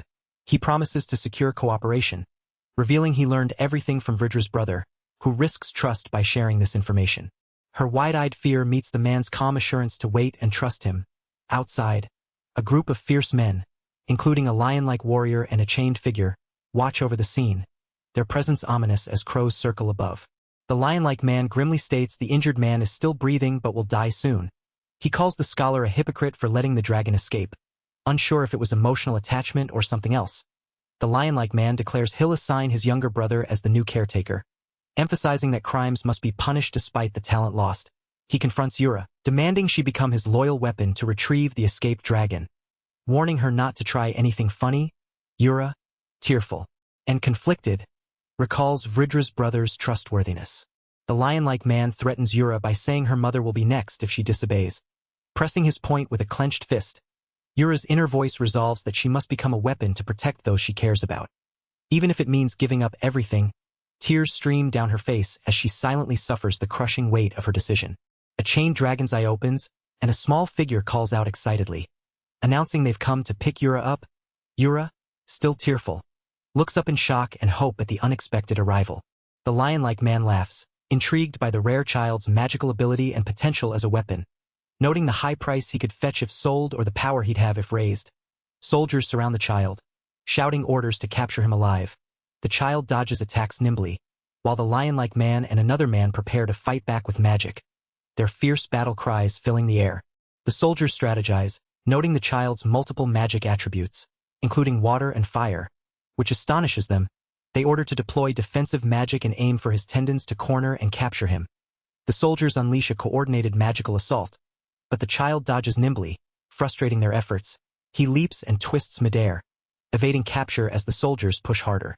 The child screams fiercely as he breaks through the soldiers' defenses, knocking several aside with a powerful strike. One soldier is caught off guard by the child's sudden attack.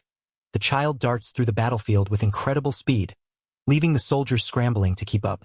The child swings from a chained giant, using it to launch himself into the air. He lands a powerful blow on a soldier, sending him flying. The child shouts a battle cry, fully engaged in the fight. The lion-like man growls in frustration, calling the child an animal for darting around so wildly. The child boasts about pretending to be a hero with Bourse every day, explaining his strength comes from play. Yura watches in shock as the chained dragon exhales smoke. Sensing something is about to happen, the child declares his ultimate move, ready to take out all the bad guys, while the soldiers brace themselves for the next attack. The child unleashes a powerful thunder cannon attack, blasting the ground and sending debris flying. The lion-like man smirks confidently as the fortress burns in the distance, while soldiers shield themselves from the chaos. The lion-like man orders Victor to handle the child, dismissing him as no ordinary opponent. Victor accepts the command with a serious nod, preparing to confront the child. Victor approaches the child calmly, asking his name. The child defiantly shouts his name, Ars, refusing to surrender despite Victor's warning. Victor expresses disappointment but remains composed. Suddenly, the child is trapped in mud, unable to move, as Victor explains his plan to cut the child's tendons and immobilize him. He warns Ars to stay still or suffer pain, then detonates an explosion. Ars reacts in shock. But Victor reveals he has already seen this move before, preparing to counter it as Ars struggles within the mud trap. The child struggles as mud flows around him, trapping him completely. The lion-like man chants the mud spell, Stratus. While the child gasps in panic, Vridra's brother reminds Yura not to forget the crucial countermeasure. Always use water. Yura clenches the bars of her cell, shouting the command to use water urgently. Water splashes over the mud, breaking its hold as the child gasps in relief. Yura watches anxiously but then smiles with hope. The child beams a grateful thank you. Before dashing forward, the lion-like man and the child begin to move quickly, their footsteps tapping as they prepare for the next clash. The lion-like man spins and slashes, sending the child flying with a powerful strike. The child's neck snaps back from the impact, eyes wide in shock. The lion-like man follows up with a swift attack called Gon Chitaru, smashing the ground and creating jagged rock pillars beneath the child. The child crashes down hard, thrown high into the air. The lion-like man comments on how high the child flew before launching a barrage of rock bullets. The child grimaces in pain as the rocky projectiles rain down, while the lion-like man taunts, calling out the attack name, Damn Chiriku! The child rockets forward, breaking through the barrage with fierce wind magic, his face fierce with determination. The lion-like man's eyes widen in shock, realizing the child used wind magic to forcefully break free. Both the child and the lion-like man collapse, gasping for breath amid the rubble. Onlookers shout in disbelief, calling the child insane for charging headfirst into such a deadly attack. Yura watches with awe, her expression brightening as she declares the child amazing, believing in his potential. The lion-like man rises with a menacing glare, preparing to strike again. Yura reaches out toward a chained dragon nearby, hope flickering in her eyes as the child lies battered but alive. The child suddenly springs forward, bouncing off the ground with renewed energy. Behind bars, the lion-like man taunts Yura, mocking her hope and declaring boredom with the fight. A group of spectators, including the lion-like man, watch the battle unfold, commenting on Victor's struggles and the child's reckless bravery. Yura's resolve hardens as she recalls a warning not to forget, fearing the child's fate may mirror that of their fallen mentor. An older man kneels before the child, gently placing a hand on her head, urging her to keep holding on to her dream no matter what happens. He explains that a dream is something one wants to become or achieve in the future, giving hope even in the darkest times. The courage to seize a small opportunity to change harsh reality comes from the hope and dreams one clings to. The child listens intently, tears welling as she recalls doubting her mentor's words, thinking there was no hope and she'd have to give up her dreams. She reflects on the chaos around her, and how the appearance of Arskuin sparked a glimmer of hope she hadn't believed in before. She admits it wouldn't be fair to leave everything to others and resolve to fight herself, holding on to hope and courage to pursue her dream. The child prays fervently to the dragon god and magic god, begging for strength. She vows not to give up or leave things to others anymore, insisting she must be the one to fight and carry hope forward. Her thoughts turn to the future, pleading for the child Arskuin's survival, believing he will help many people. Her voice cracks with desperation as she calls out to Arskuin for strength. The lion-like man and the child both call out to Arskuin urgently, telling him to wake up and run. The lion-like man's expression hardens as he warns Arskuin that he will eventually perish, telling him to remember this.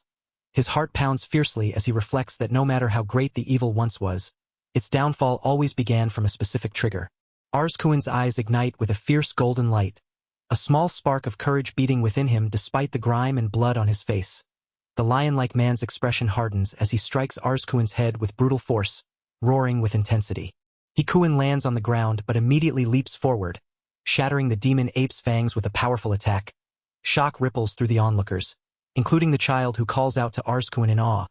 The lion-like man contemplates the unexpected spark of courage, dismissing the idea of capturing Arskuin alive. A dark shadow looms over Arskuin and the group as the lion-like man commands to kill him. Arskuin, battered but resolute, declares he is here to save his friend, standing firm against the threat. Arskuin recalls the strong and kind hero from his picture books, vowing with fierce determination to never give up. His shout of defiance echoes as the ground cracks beneath him, earning a nod of approval from an ally who praises his resolve. Two figures launch a fierce assault on the lion-like man, their combined attack shattering the demon ape's defenses as debris flies around them. The child watches from a distance, surrounded by a flickering aura of power. The child's worried expression softens as the lion-like man and another figure express their relief at his return, warning him of the stern lecture he'll face. The child's battered face shows a mix of exhaustion and pride as a hand gently pats his head, praising his efforts to protect his friend. The two attackers stand confidently amid the ruins, one holding a helmet aloft and declaring that the judgment has begun. They urge the child to leave the rest to them, ready to face whatever comes next. A few hours earlier, two guards stand before a shattered magical barrier surrounding a castle.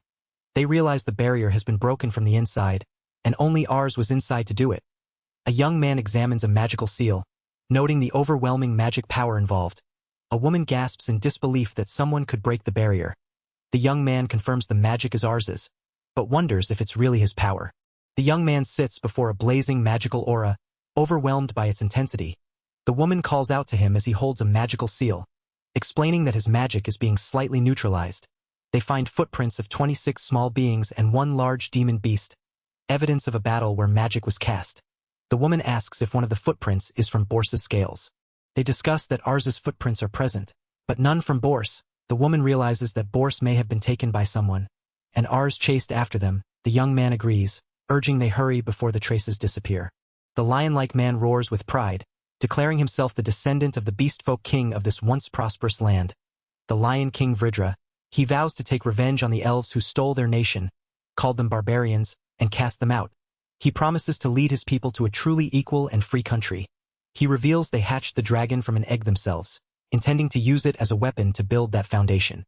The lion-like man roars defiantly, refusing to hand over the dragon to his opponents. Two figures shout back at him to shut up, their expressions fierce. Nearby, a calm woman instructs another to handle the others while she will confront the lion-like man herself. The lion-like man looks surprised as the woman snaps her fingers, preparing to face him. A young man, holding the child, worries about protecting Ars during the fight, admitting he can't guard him against a large group. The woman insists this is the only option by process of elimination, urging the young man to trust her. The young man hesitates but then agrees, his expression determined as he asks to be allowed to take on the lion-like man himself. The lion-like man mocks the challenge, warning that the young man won't make it far enough to fight him. The young man focuses, preparing to engage as the woman and child watch from behind. The young man dashes forward, evading attacks from the lion-like man and his allies, moving swiftly to close the distance. The young man calls out, "Strama!" as he activates his aura armor, a glowing protective energy. The lion-like man counters with a fierce wind claw slash, while the young man responds with a leaping chaotic slash. Their blades clash violently, sparks flying as the intense battle begins. The lion-like man taunts the dark elf, mocking her as a rare outcast from the infamous Heranoido clan, a cursed group branded as traitors among vile elves. His cruel laughter fills the air as he challenges her origins. The dark elf retorts sharply, calling him a filthy beast and telling him to keep his unbearable stench shut. She swiftly launches a barrage of sharp, flying daggers, forcing the lion-like man to glare in fury and call her a little brat. The lion-like man roars fiercely, unleashing a wide, powerful attack called Lion King's Fong. The dark elf analyzes the strike, noting the wide opening but realizing her light attacks won't be effective. She prepares to counter, searching for an opening. The dark elf declares she'll take away his vision first, beginning a spell called Duskrafea, a magical reflection. The lion-like man lunges forward, but her spell activates, causing him to hesitate in surprise as the attack unfolds. The ground shatters violently as the dark elf lands a powerful strike. The lion-like man acknowledges her intelligence, admitting she's more than just talk. He accuses her of drawing him in and reflecting his magic back at him. The dark elf stands confidently, declaring she must sharpen her dulled senses as well. The dark elf smirks, determined to improve. Nearby, the child clenches his fist in frustration, unable to believe the situation. The lion-like man grits his teeth, baffled by the dark elf's strength and resilience. A commanding figure stands atop a raised platform, protected by a magical barrier, as defeated soldiers slump around him. He demands the structure, numbers, and positions of the opposing organization. The lion-like man groans in pain, while the commanding figure's subordinate calls out to him urgently. A masked man summons multiple fierce demon beasts, their snarling forms filling the scene. The subordinate wonders if this is simultaneous summoning and demon beast manipulation. The commanding figure boasts that these monsters are their ultimate weapon, powerful enough to repel even the elven army. He challenges the enemy to return with a whole battalion if they want to win. The masked man unleashes a devastating barrage of summoned demon beasts, their monstrous forms crashing down with overwhelming force. The destructive assault tears through the battlefield, scattering all opposition. A sinister figure with a sharp smile urges surrender, his eerie calm contrasting the chaos. The lion-like man commands a desperate retreat, warning everyone to run for their lives as the monstrous threat looms. The masked man mocks their fear, telling them not to flee just because they recognized him. The crowd of soldiers and onlookers erupt in awe and admiration, praising the masked man's power despite the escape of a troublesome foe. He acknowledges the concern but insists the situation is under control. While orders come down to surround the castle and prevent any escapes, the masked man contemplates the risk of his power becoming known, considering the consequences if too many learn of it. Inside the castle, the masked man confronts the lion-like man, who pleads for the safety of the captured children. The masked man reveals a key and demands the lion-like man open the cell, promising no harm will come to the captives. With a confident grin, he declares he will let someone else handle the current threat and instructs the lion-like man to go outside and cause chaos, leaving the girl to beg him to wait a moment longer. A young girl named Yura introduces herself, explaining she has heaven's blessing to communicate with dragons and was entrusted with caring for one. The child excitedly recounts how she was saved and advised by a dragon named Borse when she was about to be defeated, promising to repay the kindness. Yura nervously reveals the harsh reality of slaves and craftsmen forced to work here, prompting a man to agree that Borse cannot be left to rampage alone. The girl steels herself, determined not to leave matters to others anymore. The man places a chain around her neck, entrusting her with the task to accompany Borse and give him commands. The child beams with resolve and gratitude, ready to take on the responsibility. Outside the castle walls, the lion-like man charges fiercely at the masked man, who prepares to counter. Both shout each other's names, Dusk and Rephia, as they clash violently, their battle shaking the ground beneath them.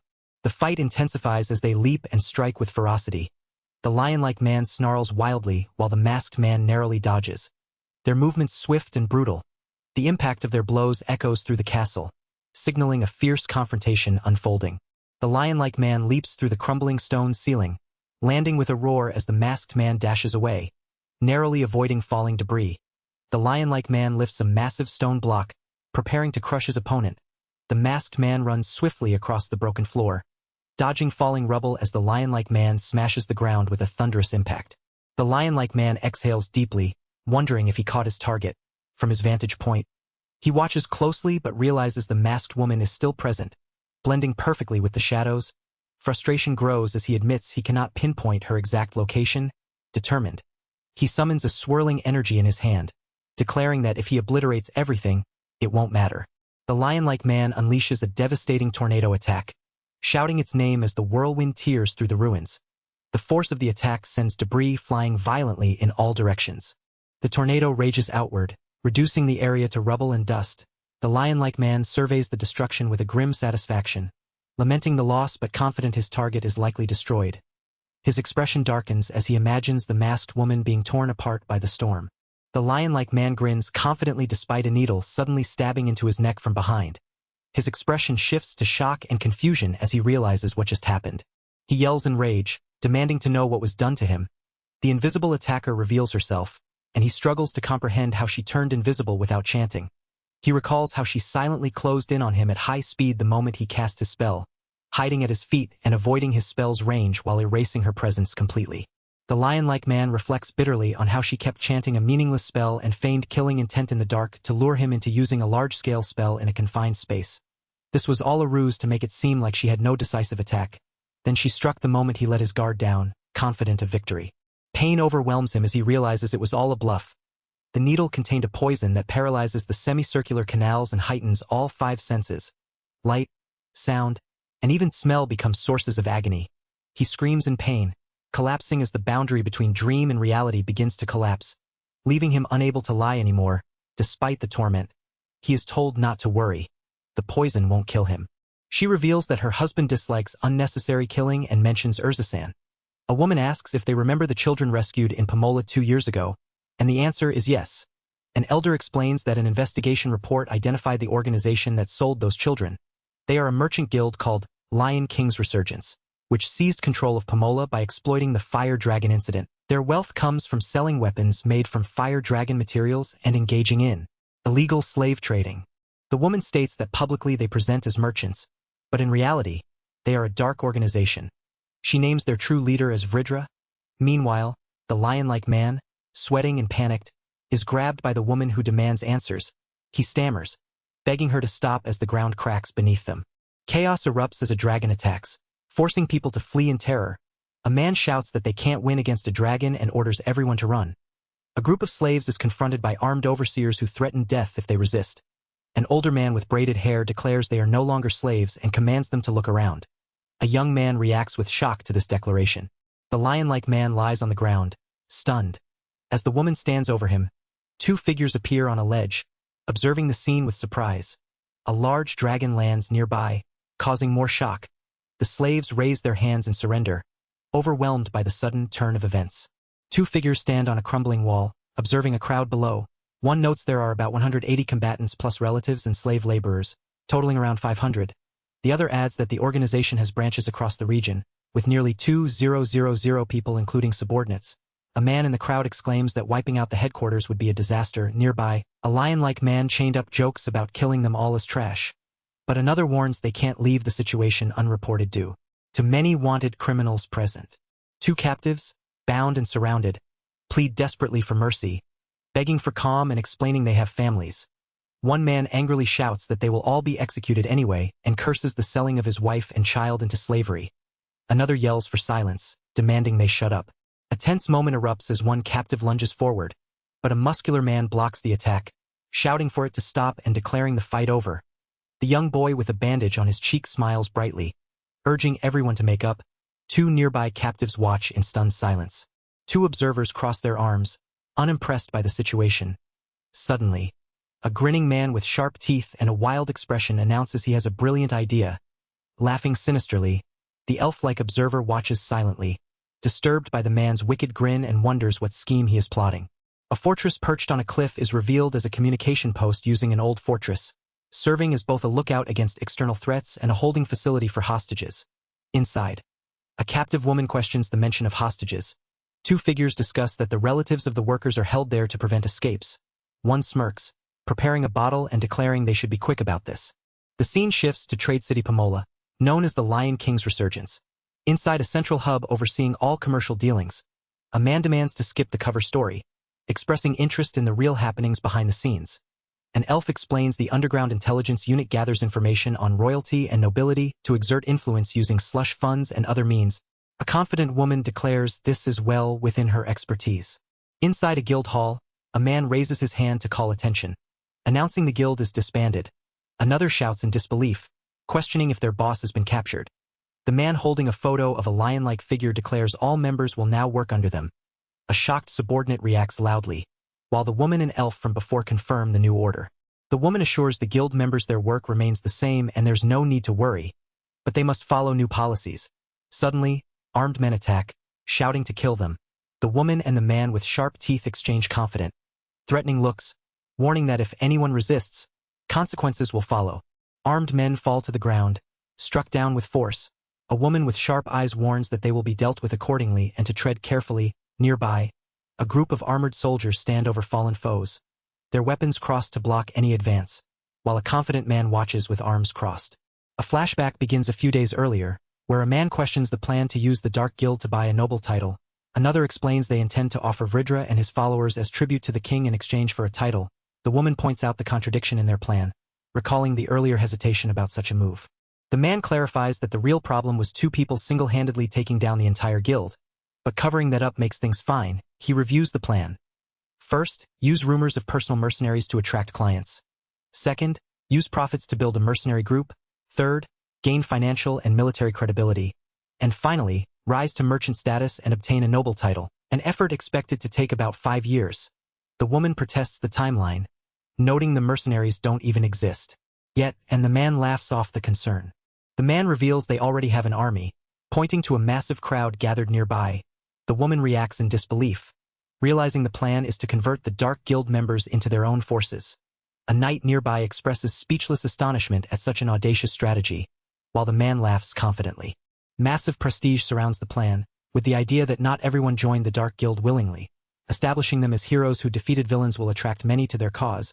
Despite being a criminal organization, their resources, 2,000 personnel, funding, intelligence, and a growing territory, are too valuable to ignore. capturing an S-class criminal and freeing illegal slaves, combined with a powerful army and financial assets, flips the balance like a sweeping board reversal, turning most black pieces to white. The strategy is to turn a crisis into an opportunity. Rather than making an enemy of such a force, the king would prefer to grant them a noble title and draw them to his side. A man admits he's just using whatever is useful, while a woman gently rebukes him for helping criminals on top of refugees. He smiles, acknowledging her kindness but remaining pragmatic. The focus shifts to a medical tent where injured allies are treated. Instead of reducing enemies, they aim to increase allies. Though initially worried about the few healers available, the treatment is going well. The man asks about progress, and the healer reassures him. A young boy channels raw magical power to heal a muscular man, whose technique is crude but effective. Observers marvel at the boy's stamina and power, wondering if he'll run out of mana. The man receiving treatment expresses gratitude but doubts the boy's ability to sustain it. Suddenly, a horned man confronts the boy, reminding him of past deeds. The boy remains calm, and the man demands to know what he means. Ars cheerfully announces that Boris has returned and insists on taking away the pain since they are making up. The surrounding group watches quietly. The men invite Ars to ask for anything, and one offers to touch his horn, which Ars happily accepts. The men laugh heartily, impressed by Ars's boldness and lightheartedness, while Ars waves energetically. A woman gently urges Ars to rest and suggests they head back, but Ars protests. The woman reassures him, and Ars calls her mother with surprise. Ars then asks why everyone looks so different, questioning the reason for different races. The woman begins to explain, hesitating slightly. The woman explains that the merciful goddess of creation made the world and all its inhabitants, calling them her beloved treasures. She says treasures are beautiful when they come in different colors and shapes, implying that's why races differ. Ars looks confused and overwhelmed by the explanation. The woman encourages Ars to experience the world firsthand and promises he'll find answers in time. The scene shifts to a temporary shelter for children where they play and make friends. A man notes that making friends is part of learning. Another remarks that Ars has become more open about expressing himself. Ars enthusiastically declares he's going, while the others watch. When asked how he would answer his earlier question about races, Ars responds with a practical, survival of the fittest answer, which prompts a frustrated reaction from the others. A child calls out to play, startling a group of people who recognize him as the son of Kakusama. They whisper about his importance and his feat of taking down an executive. Mixing awe with fear, the child looks puzzled by their reactions. Suddenly, several rush off, claiming stomach aches and the need to help their father. A confrontation erupts as a boy demands to know why Yura defends others. Accusing them of wrongdoing, Yura insists they did nothing wrong. But the boy angrily shouts that they are Vridra's children and questions if Yura was swayed by talk of the ancestral trait. Yura struggles to respond, urged to move away by the boy who claims she doesn't understand their hardships. The boy angrily hurls a rock at Yura, shouting, "Monster woman!" Yura narrowly dodges, but the rock rolls near her feet. Despite the attack, Yura remains determined, declaring she won't forgive those who bully her friends. Ars Kuin bursts forward, shouting that bad people who bully his friends are unacceptable. His fierce declaration shocks the attackers, who try to apologize. Yura clings to Ars Kuin, warning him to be careful as the tension escalates. Yupa clings tightly to Ars Kuin, calming him with a plea to forgive the others, insisting there are no bad people here. Ars Kuin's fierce expression softens as Yupa holds him steady. Suddenly, Yupa collapses, prompting shocked cries of "Yura-chan" from the children rushing to her side. Ars Kuin looks on in alarm as Yupa's body trembles weakly. She stirs awake, groaning softly as a small dragon named Boris tries to lick her face. The children cheer her recovery, calling out happily. Yupa blinks in confusion, still weak, while the dragon's playful affection continues. Two small cat-like children apologize for the earlier electric shock, explaining they've cast healing magic on Yupa and asking if the pain has eased. Yupa smiles faintly, reassured. Nearby, Ars Kuin and the children happily declare their friendship, sharing joyful laughter. Yupa watches them with a soft smile, but then suddenly notices her clothes have disappeared, causing her to panic as she covers herself. Yupa nervously asks if Ars Kuin saw the wings growing from her back. Ars Kuin excitedly confirms, eyes sparkling as he exclaims how cool the wings are. Yupa looks embarrassed but surprised, while the children stare in quiet awe, unsure how to react. The children eagerly ask if the tiny wings will grow big enough to fly, their eyes sparkling with excitement. Yupa admits she doesn't know, while one child wonders if humans can grow wings too, only to be told they cannot. The children chatter nervously about being dragonkin, with one calming down as Yupa confirms she can talk to the dragon Boris. When asked if she's scared, Yupa confidently denies it, explaining that things unknown only seem scary. Yupa, wrapped in a blanket, is struck by her own words, realizing it's fun to learn about what she doesn't understand. She praises Arskuen for thinking like their mentor despite his small size, expressing envy and calling him special. Arskuen quietly wishes he had been born more normally, prompting curiosity from Yupa. She reflects on the whispers behind her back, where others call her a half-demon and a monster because of her wings and scales. The scholar walking beside her explains that humans fear what they don't understand. Whether magical beasts, demons, or other humans, he stresses that understanding what one communicates with is key to avoiding conflict, revealing his motivation for becoming a scholar of magical creatures. The scholar laughs, saying it would have been easier if no differences existed between people, but it's precisely those differences that make learning about each other worthwhile. He recalls that his initial reason for choosing this path was simpler. It was simply fun to learn about people's differences. As birds soar overhead, Yupa listens intently, realizing that if everyone felt that way, many troubles could be solved. The child suddenly understands and excitedly declares he gets it now, calling out to his mother. She reacts with surprise, asking what he means. He explains that differences exist so people can learn about each other and have fun conversations. He adds that this applies to Yura-chan's many differences as well, leaving her speechless. The child leans forward, passionately telling Yura that her differences help everyone learn about her and get along with her. She listens quietly, touched. He hopes everyone is pure-hearted enough to accept that. Yura reflects silently, realizing the child's sincerity. Walking together under an open sky, Yura thanks Arskuen sincerely. She shares her dream of becoming a scholar to learn many unknown things and spread knowledge worldwide. The child eagerly responds that he wants to be a hero. Yura asks him what that means, curious. The child beams with determination, declaring he wants to become much stronger than his parents. Yura smiles warmly, encouraging him that he will gain not only power but also the strength of heart needed to save others. She assures him he can become a hero, and he beams with hope and excitement. A carriage arrives, drawing the attention of children who excitedly call out, "Uncle!" Two small girls peek curiously, then run toward the carriage. A knight inside the carriage looks surprised as the children approach. Suddenly, a boy shouts, "Mom!" as two women, including one with horns, turn toward him in shock and recognition. The horned woman sprints toward the boy, calling out his name, "Yura!" The boy beams with joy as she embraces him tightly, tears streaming down her face. Nearby, a hooded figure watches the reunion with a gentle smile, while the knight and children stand quietly in the background. A man with dark hair and sharp eyes stands beside a woman in elegant attire by the carriage. She praises the boy's kindness, calling him really kind, dear. The man humbly denies it, explaining he is merely passing on a debt he couldn't repay in the past. He calls it a debt to a precious family, emphasizing the true meaning of kindness as the scene fades. The scene opens on the holy calendar December 1015 in the Elverent Federal Kingdom, within Astanafa Holy City. A serene river flows beneath a stone bridge, with boats drifting calmly. Atop the ancient holy dragon tree, Astakino Castle stands tall, its walls surrounded by lush forest, inside the Magic Knight's garrison. A man announces that a mid-tier merchant named Kakyu is requesting an imperial petition. The ruler acknowledges the petition, noting that it was indeed factual and that the letter sender must be this merchant, though the contents seem too outlandish to be true. The man presents to the ruler the S-rank bounty Vridra along with 12 wanted criminals and 35 members of the Dark Guild known as Lion King's Resurgence. He humbly requests a noble title and a small parcel of land as his reward.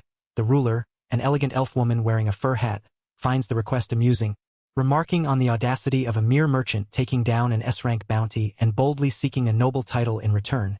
She commands to bring him in. Guards escort the bound prisoners and the merchant through the castle gates. A commanding voice orders the guards not to lower their guard, to use binding magic tools, and proceed with caution. The merchant protests, saying he's not going to run and asks to be released. The lion-like man among the prisoners scowls and mutters traitor, causing a guard to flinch behind his helmet. Whispers ripple among the guards as they recognize the merchant. One asks if the merchant is Kakyu, the one gaining attention among traveling merchants lately. The merchant stands confidently, a slight smirk on his face, while the armored guard remains silent, eyes wide with recognition and unease. Rumors swirl about Kakyu, the elusive mercenary leader who takes down dangerous magic beasts to protect travelers. Bards sing his praises. Though no one has seen his face, Kakyu reflects on how letting rumors spread has worked to his advantage. An elf messenger arrives, announcing that the second queen has granted him an audience. Kakyu confirms his identity and follows the messenger through the castle halls. The second queen of the Elverant Federal Kingdom, Yaruga Jorm Astanoido, greets Kakyu warmly, praising his great deed. He humbly deflects her praise, acknowledging that real power lies with the provincial lords. The queen explains she is a symbolic figure meant to unite the Federation, while the true authority rests elsewhere. Kakyu wrestles with his nerves, noting that the Elven Knight's capture of the enemy shows a strong position in negotiations. He reminds himself to stay calm and sees this as a favorable opportunity. He formally presents his petition to the queen. Having researched landowners and laws, the queen listens and then agrees to grant him a noble title and a reward for his achievements. The queen teases Kakyu for his greed when he seems hesitant, but he quickly insists the offer is more than enough. Surprised by the smooth approval, he expected more scrutiny. The queen informs him that the award ceremony will be held in a month and that a governor will be assigned to manage the land. She also instructs him to handle the refugees as he sees fit. Kakyu is dismissed, left pondering the unexpected ease of his success. A wagon moves slowly across the countryside as the question arises about the appointment of a governor. Inside a bustling chamber labeled as the Port Town Pomola Chamber of Commerce, a young man named Shuren is scolded for his manners by a woman and a girl, who remind him to be grateful for their help in his rise to nobility. Shuren smirks, suggesting they might want favors like tax reductions in return. The scene shifts to a group of surprised onlookers who clarify that Kakyu-sama lacks authority over such matters.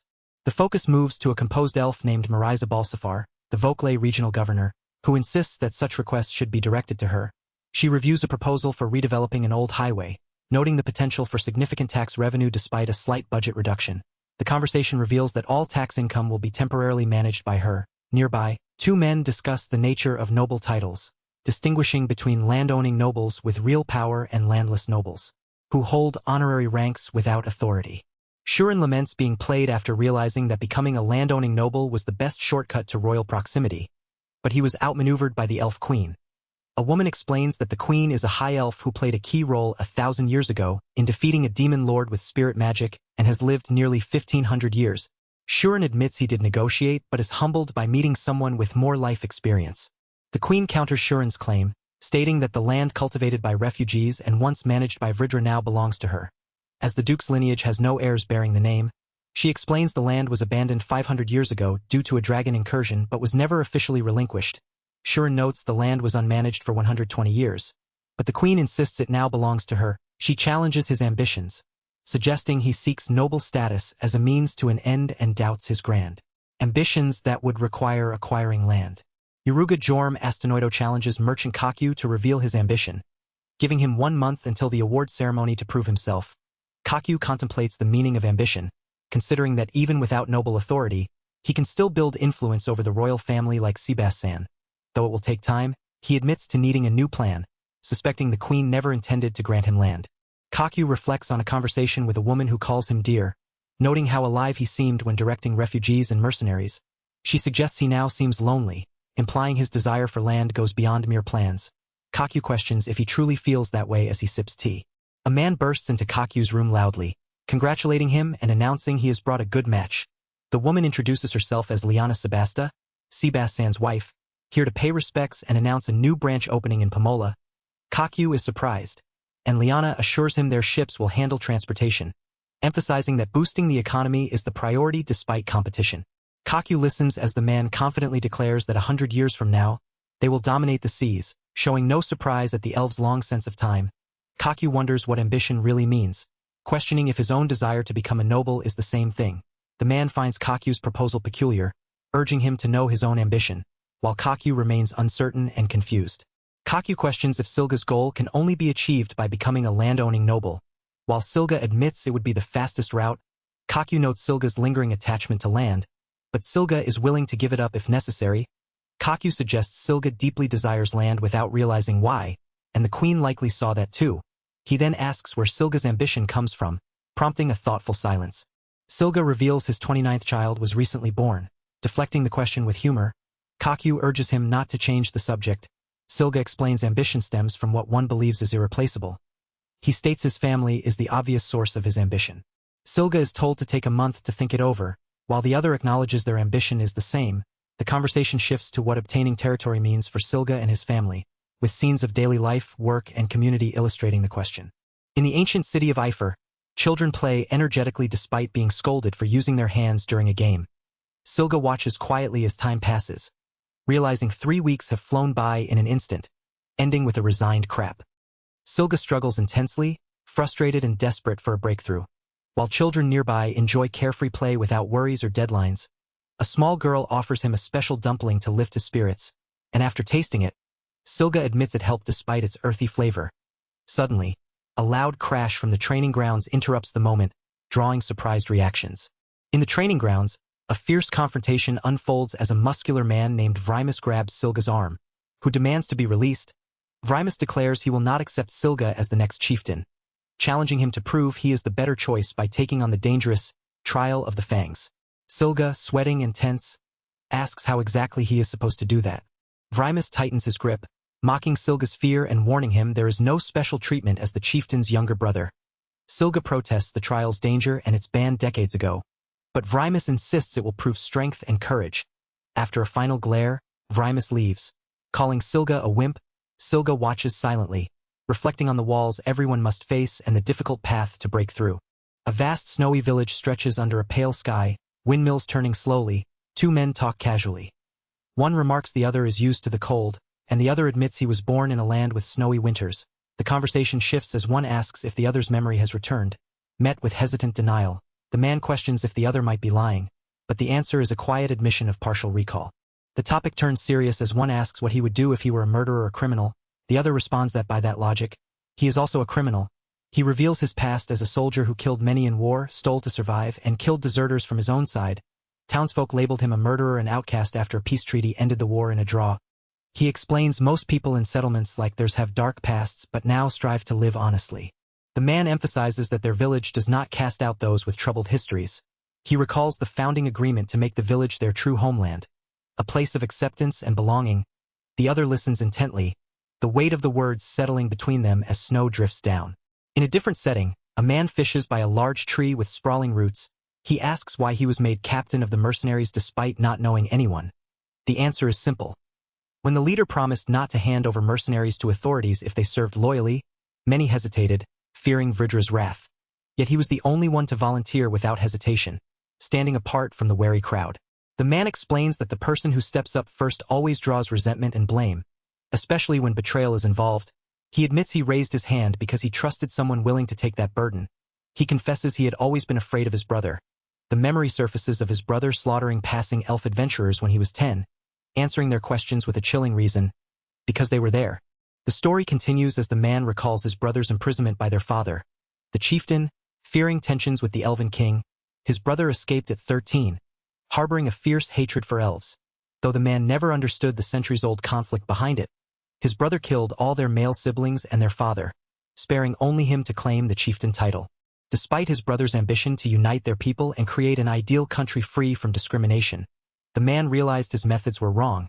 He began to understand his brother's ideals when entrusted to care for his brother's child, but he was too afraid and lived as a criminal as instructed. He admits he had to stop his brother, fearing the dark path of domination their children would follow if left unchecked. The man reacts with shock as another figure demands if he wants to let the fire dragon escape. The other hushes him, urging silence, and explains he knows about the children but wants the dragon to be freed. The man questions why he is told this and if he is in a position to let it go. The other laughs nervously, while the man demands if he is planning to die, struggling to comprehend the situation. The elder warns to rethink risking life, insisting there's no need to throw it away. The younger man struggles to respond, revealing his homeland was attacked by magic beasts that devoured many, including his daughter. He explains the cause was a tragic misunderstanding involving a magic beast's cub mistaken for another species, sparking retaliation. The elder calls this idealistic foolishness, but the younger man insists his ambition is to build a world free of conflict through mutual understanding. The elder admits he's not strong enough to fight but chooses to risk his life for this ideal. He says he's too old now and wants to entrust the dream to the next generation. Having passed on all knowledge he could, the younger man is asked if he understands, being a parent too, but remains silent, absorbing the weight of the words. Reflecting back, the younger man realizes he was entrusted with something powerful enough to bet his life on. He acknowledges both his brother's and the professor's ideals were right in their own way but flawed somewhere. He raised his hand back then because once you realize something, you feel responsible to act, though he admits he's too dumb to know what's truly right. Apologizing for rambling, the younger man confesses he's not cut out to be a captain, and the elder agrees it might be true. The elder urges him to still be the captain, saying someone like him is better suited. The younger man, now hopeful, says he might finally have an answer to his own question thanks to the elder. Suddenly, a loud scream breaks the moment, startling them all. Vrymus snarls fiercely, struggling as he is grabbed, shouting he'll kill his opponent. The lion-like chieftain growls menacingly, warning that something is coming. The tension rises as the crowd questions if the trial of the fangs is really happening, revealing it as an ancient lion tribe tradition to select the next chieftain by strength and bravery.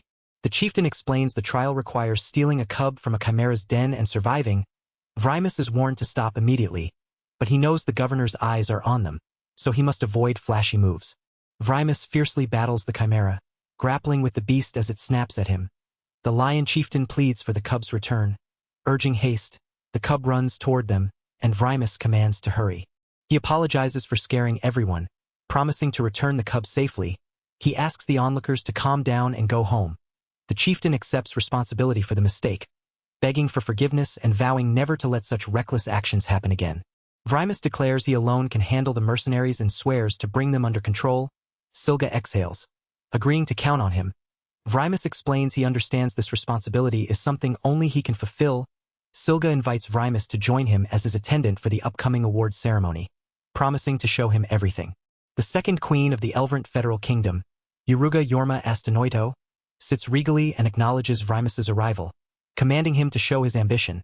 The grand hall fills with nobles and officials seated along the sides, all eyes on Vrymus as he faces the queen. Vrymus speaks of ambition as a strong will to realize ideals, even at the cost of life, defining his ideal as having a homeland. The queen smirks, teasing him for speaking so boldly as an outsider. She challenges him, calling noble lords who own lands the real outsiders, emphasizing the difference lies in whether they have a home to return to. The gathered nobles react with shock and anger, but the queen calmly commands him to continue. He argues that Vokle has been nearly uninhabited for 5 centuries due to violent magic beasts empowered by a dragon's magic, making development costly and risky. He respects predecessors but insists that for established lords, developing such a remote region holds little value. For those without land, like himself and the queen, the relative benefit is far greater. He urges Kakyu and others to push development forward, promising gains. The queen acknowledges his merchant background but dismisses talk of reason and profit, demanding he show true ambition instead. He reveals his son and himself hail from a newly settled village, a refuge for outcasts who lost their homelands. That village embraced him, shaping who he is now. They poured everything into making it their homeland, but raiders burned it down, leaving only memories of his ideal. His gaze sharpens as he declares his resolve to build a new territory himself. He vows to protect it with all they have, to create a home for his son who has never known one, and for his wife exiled with nowhere to return. He promises it will not become a burden to the kingdom. His voice grows firm, rejecting the need for an ideal world or perfect nation. Like John Village, only those who lost their homelands gather in Vokle. He will personally rebuild what was lost, with his own hands and protect it. He kneels before the queen, pleading to make that place their homeland so his son may grow up the happiest child in the world. The queen chuckles softly, intrigued by his emotional plea despite her request for ambition. She recalls how her ancestors spoke similarly when founding the nation 1,000 years ago. Smiling, she tells him she likes him and grants him the name Vokle, marking a new beginning. The queen grants John Village the right to hold land along with his reward and title. He accepts humbly, bowing deeply. Outside, a joyous crowd cheers as John rides through the streets, surrounded by smiling townsfolk celebrating their new homeland. A young boy beams with excitement, overwhelmed by the happiness around him. He praises his father and the others for their incredible efforts. Nearby, a girl agrees, expressing gratitude toward Kakusan. The boy vows to be more helpful to his father and the others. A ship sails toward the horizon as a man remarks that the scent on the wind has changed. Another expresses anticipation for their arrival in Elverant. A muscular warrior with tattoos and a sword eagerly looks forward to meeting Kakyu, wondering what kind of man he truly is, setting the stage for what awaits in the new homeland. A few days earlier at Vokle territory, Kakyu's estate is shown from above. A young girl cheerfully remarks to a large dragon-like creature named Boru about how fate works in strange ways. She recalls how just a year ago, criminals treated them like weapons, but now she works as a servant in a noble household, and Boru is a viscount. Boru responds with a sleepy acknowledgement. The girl beams with happiness at their changed fortunes. Inside the estate, a young man explains how Kakusama not only saved them but gave him and his mother work, showing kindness. A smiling elf-like woman named Urzasama was thrilled when the girl said she wanted to be a scholar, and even began teaching her personally. Boru and another servant exchange playful banter about Kakusama's schemes and Urzusama's fierce temper. Suddenly, the girl turns, startled, as someone calls out her name, Yura-chan. A small boy bursts in energetically, declaring he came to help and asking if there is anything he can do. The girl sadly replies she just finished all her chores, much to the boy's dismay. Boru grumbles that taking care of him is his job, so he can't let him help. The girl suggests the boy watch their father's work to find something he can assist with, calling it a task even a kid could do. The boy's face lights up with excitement at the idea. The girl hands the boy a key, proposing they sneak a peek somewhere. The narration explains this is Kakusama and his wife's residence.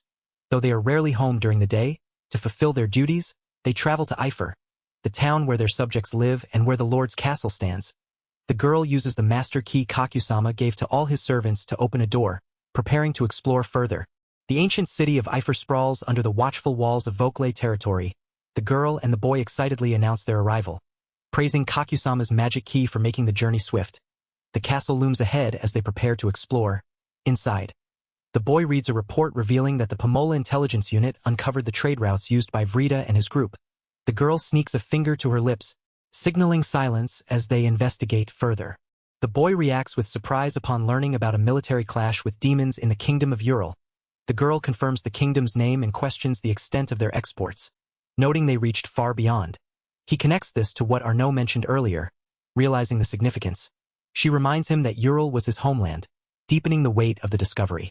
The boy studies the documents carefully, noting the presence of market research and records tracking rival businesses, including the Sebasta company. The girl asks if the data includes anything from 3 years ago, and he confirms the reports go back up to 4 years. His expression darkens as he contemplates the implications, calling Sebastian's idea a nasty one. The children overhear the conversation, curious about the meaning of the reports. The boy smirks, anticipating a big shopping trip ahead. The girl and boy exchange puzzled looks. While the boy laughs nervously at the prospect, the girl eagerly volunteers to help with the shopping, and the boy acknowledges the moment as the story returns to the present.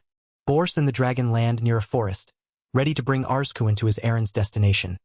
The boy cheerfully announces he's going, while Bors warns him not to follow strangers and to be careful. The boy runs off happily as Bors watches with a relieved sigh. Nearby, a small figure sneaks through the bushes. A voice calls out to Kakusama, informing her that Arzkuin has departed. She acknowledges and readies herself. The small figure, hidden in the forest, declares the start of a tailing operation to observe her son's first assignment. Kaku, amused but annoyed, tells the figure to stop the theatrics. At the Pomola port town castle gate, the boy confidently states he's on an errand for Viscount Vokle.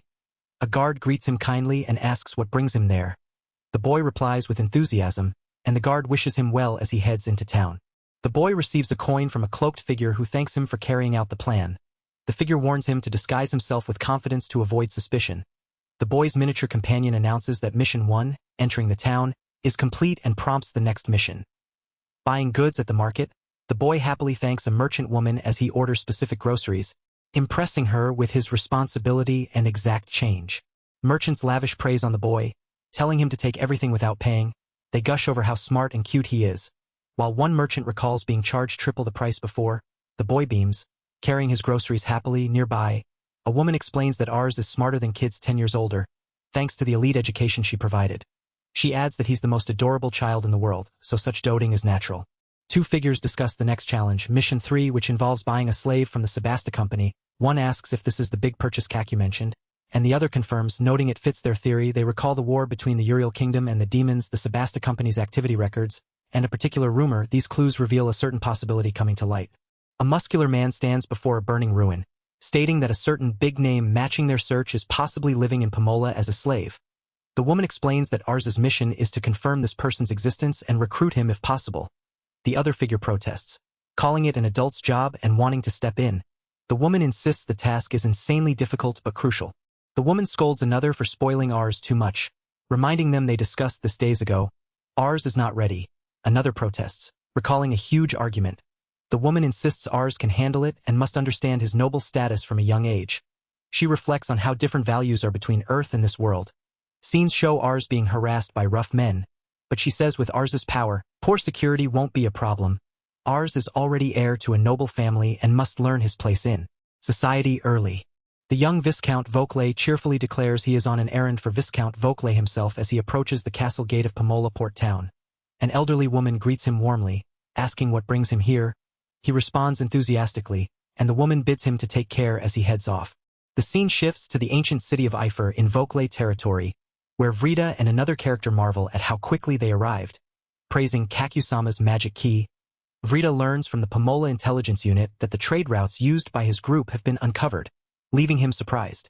Vauclay, seated formally and contemplative, reflects on the fate of those who lost their homelands and gathered in Vauclay.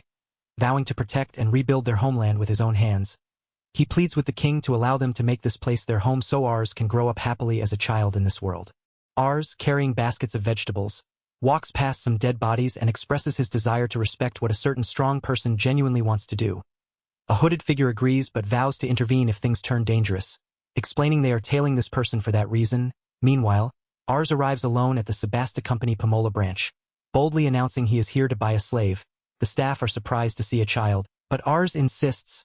Liana Sebasta, the branch manager, greets him warmly, noting how much he has grown. Ars asks if Sebastian is present, but she explains her husband is at the main store in Lawrence. Ars insists he is here to buy a strong slave named Gaius-san. Prompting urgency from the staff, they rush to bring her husband, recognizing Gaius as a famous former S-rank adventurer from the Dragon Kingdom. The hooded figure nearby reacts with excitement, confirming Gaius's presence. The towering figure of Gaius, the war hero known as the Giant Slayer, stands imposingly before Ars, who carries baskets of vegetables. The staff proudly announce Gaius as the strongest warrior among humans and a former S-rank adventurer, revealing his presence as a highlight of the new branch. Ars marvels at Gaius's immense size and strength, exclaiming he's never seen a human this big before. The staff explain that adventurer ranks signify more than power. They indicate the ability to handle missions matching their rank with ease. A hooded woman clarifies that S-rank is truly impressive, and the adventurer can easily overpower threats like Vrida. The conversation turns to why someone as powerful as Gaius ended up a slave. Vauclay notes it's likely because of Gaius's eyes, which seem to hold a deeper significance. Ars and the others ponder this mystery, while images of Gaius's fierce combat skills flash, underscoring his top-tier experience. Gaius apologizes to Ars, explaining his eyes are cursed by demons, rendering him unable to see. Despite this, he asks if Ars remains interested in him. Ars excitedly confirms he can actually see, though he struggles to explain how. Gaius challenges Ars's claim, but the boy insists, eager to proceed with his bold purchase. Ars boldly challenges Gaius to fight and find out if he can truly see. Gaius catches Ars midair, amused and impressed by his courage, and invites him to take the fight outside. Ars beams with excitement, convinced Gaius can see after all. Gaius steps out, and Ars rushes forward with determination. Observers worry about the fight starting, but Urza promises to stop it if needed. Ars eagerly asks to practice with Gaius, who laughs and calls him a little rough diamond. The battle begins with Gaius unleashing a powerful lightning attack. Ars reacts quickly, dodging the blast. Gaius reveals his fighting style is a self-taught bare fist technique, emphasizing his raw power and skill. Gaius launches a fierce aerial strike named Sky Splitter, cutting through Ars's lightning attack effortlessly. Both Ars and a bystander react in shock, unable to believe Gaius sliced through the lightning itself. Gaius stands surrounded by crackling energy, his body emitting a fierce aura as he unleashes a powerful attack. The onlookers are stunned, questioning if what they witness is magic, but Ars confidently explains that he senses no magic power. He notes the lightning changed course before even reaching Gaius's hand, zigzagging naturally toward thinner air, following what he calls the path of the true sky. He calmly clarifies his technique, describing how he tears through the air with sheer speed and strength, guiding the lightning along the path Ars described. He praises Ars's power but admits the technique isn't yet sophisticated enough to be a true magic spell. Ars clenches his teeth, determined to keep up. He charges forward, smashing the ground with immense force, causing debris to scatter. Ars narrowly dodges the oncoming assault, exclaiming in surprise as the ground cracks beneath him. Gaius closes in swiftly, ready to strike again. Ars screams as Gaius lunges, but the muscular fighter reassures him not to worry. Urza shouts Ars's name in concern, but Gaius's confident expression shows he's in control, preparing to continue the fight with precision and power. Gaius swiftly catches Ars midair, shielding him from harm as debris scatters below. He apologizes for holding back due to his blindness, asking if Ars is all right, while Ars catches his breath, grateful and surprised by Gaius's strength. Ars beams with excitement, declaring it the best fight and show of talent he's ever seen. Meanwhile, others discuss seeking a skilled martial and swordsmanship instructor for their mercenaries. Agreeing Gaius, despite his blindness, is the perfect candidate. They plan to hire him as Ars's private tutor to prevent reckless combat. He boldly steps forward, pleading with Gaius to be his friend. The others react with a mix of amusement and disbelief, but Gaius laughs heartily, embracing the idea of friendship and asking Ars's name. Ars proudly introduces himself. Gaius notes the coincidence of Ars sharing a name with a previous hero, calling it a good omen. A butterfly flutters nearby, symbolizing how small actions ripple through fate. The companions reflect on this twist of fate, and the group warmly accepts Ars's friendship, solidifying their new bond. Gaius grins broadly, extending his hand with a booming declaration to get along well with Ars. Ars eagerly reaches out. Their hands meeting in a firm handshake. The moment feels pivotal, as Ars reflects silently that this small decision, right in front of him, will lead to a great destiny. In the mountainous region near Eifer within Vokle territory, two venom wolves are spotted moving southeast. Leone, the Windsong mercenary scout captain, confirms their presence and relays the information to Garin, the first vanguard captain. Garin orders caution, instructing to fire only if both wolves can be taken down simultaneously. Otherwise, avoid engagement and secure the main route. Grem, the rear guard captain, reports an unreported venom wolf carcass with its poison sac opened, preventing close approach. Gauran, the second vanguard captain, admits to causing the issue, boasting it was an easy task despite being scolded. Commander Vrymus commands everyone to be on guard and directs the main force to advance carefully toward the venom wolves' den near the center of a flat-topped mountain, emphasizing stealth to avoid alerting them. Meanwhile, others discuss venom wolves' danger, confirming their poison contaminates the environment, making it difficult to confirm kills. The group explains venom wolves poison soil and water during heat to weaken prey, necessitating extermination near human settlements. Suddenly, the mercenaries realize they have been spotted. A howl echoes, signaling imminent danger as the team prepares for confrontation. The venom wolf carcass suddenly springs to life, revealing Gauron's mistake in cutting it prematurely. Grem angrily blames him for the error. While the wolf howls fiercely, Garin urgently asks Leone for her status, but she grimly reports the situation is worsening. The poison mist thickens rapidly, obscuring vision and spreading through the air. Archers cough violently, warned not to breathe it in as the toxic fog drifts on the wind. Garin and Leone acknowledge they can no longer see through the dense mist. The wind that once aided them now blows against their favor, carrying the poison further. A young scout suggests retreat, fearing the poison could paralyze their enemies and wipe them out.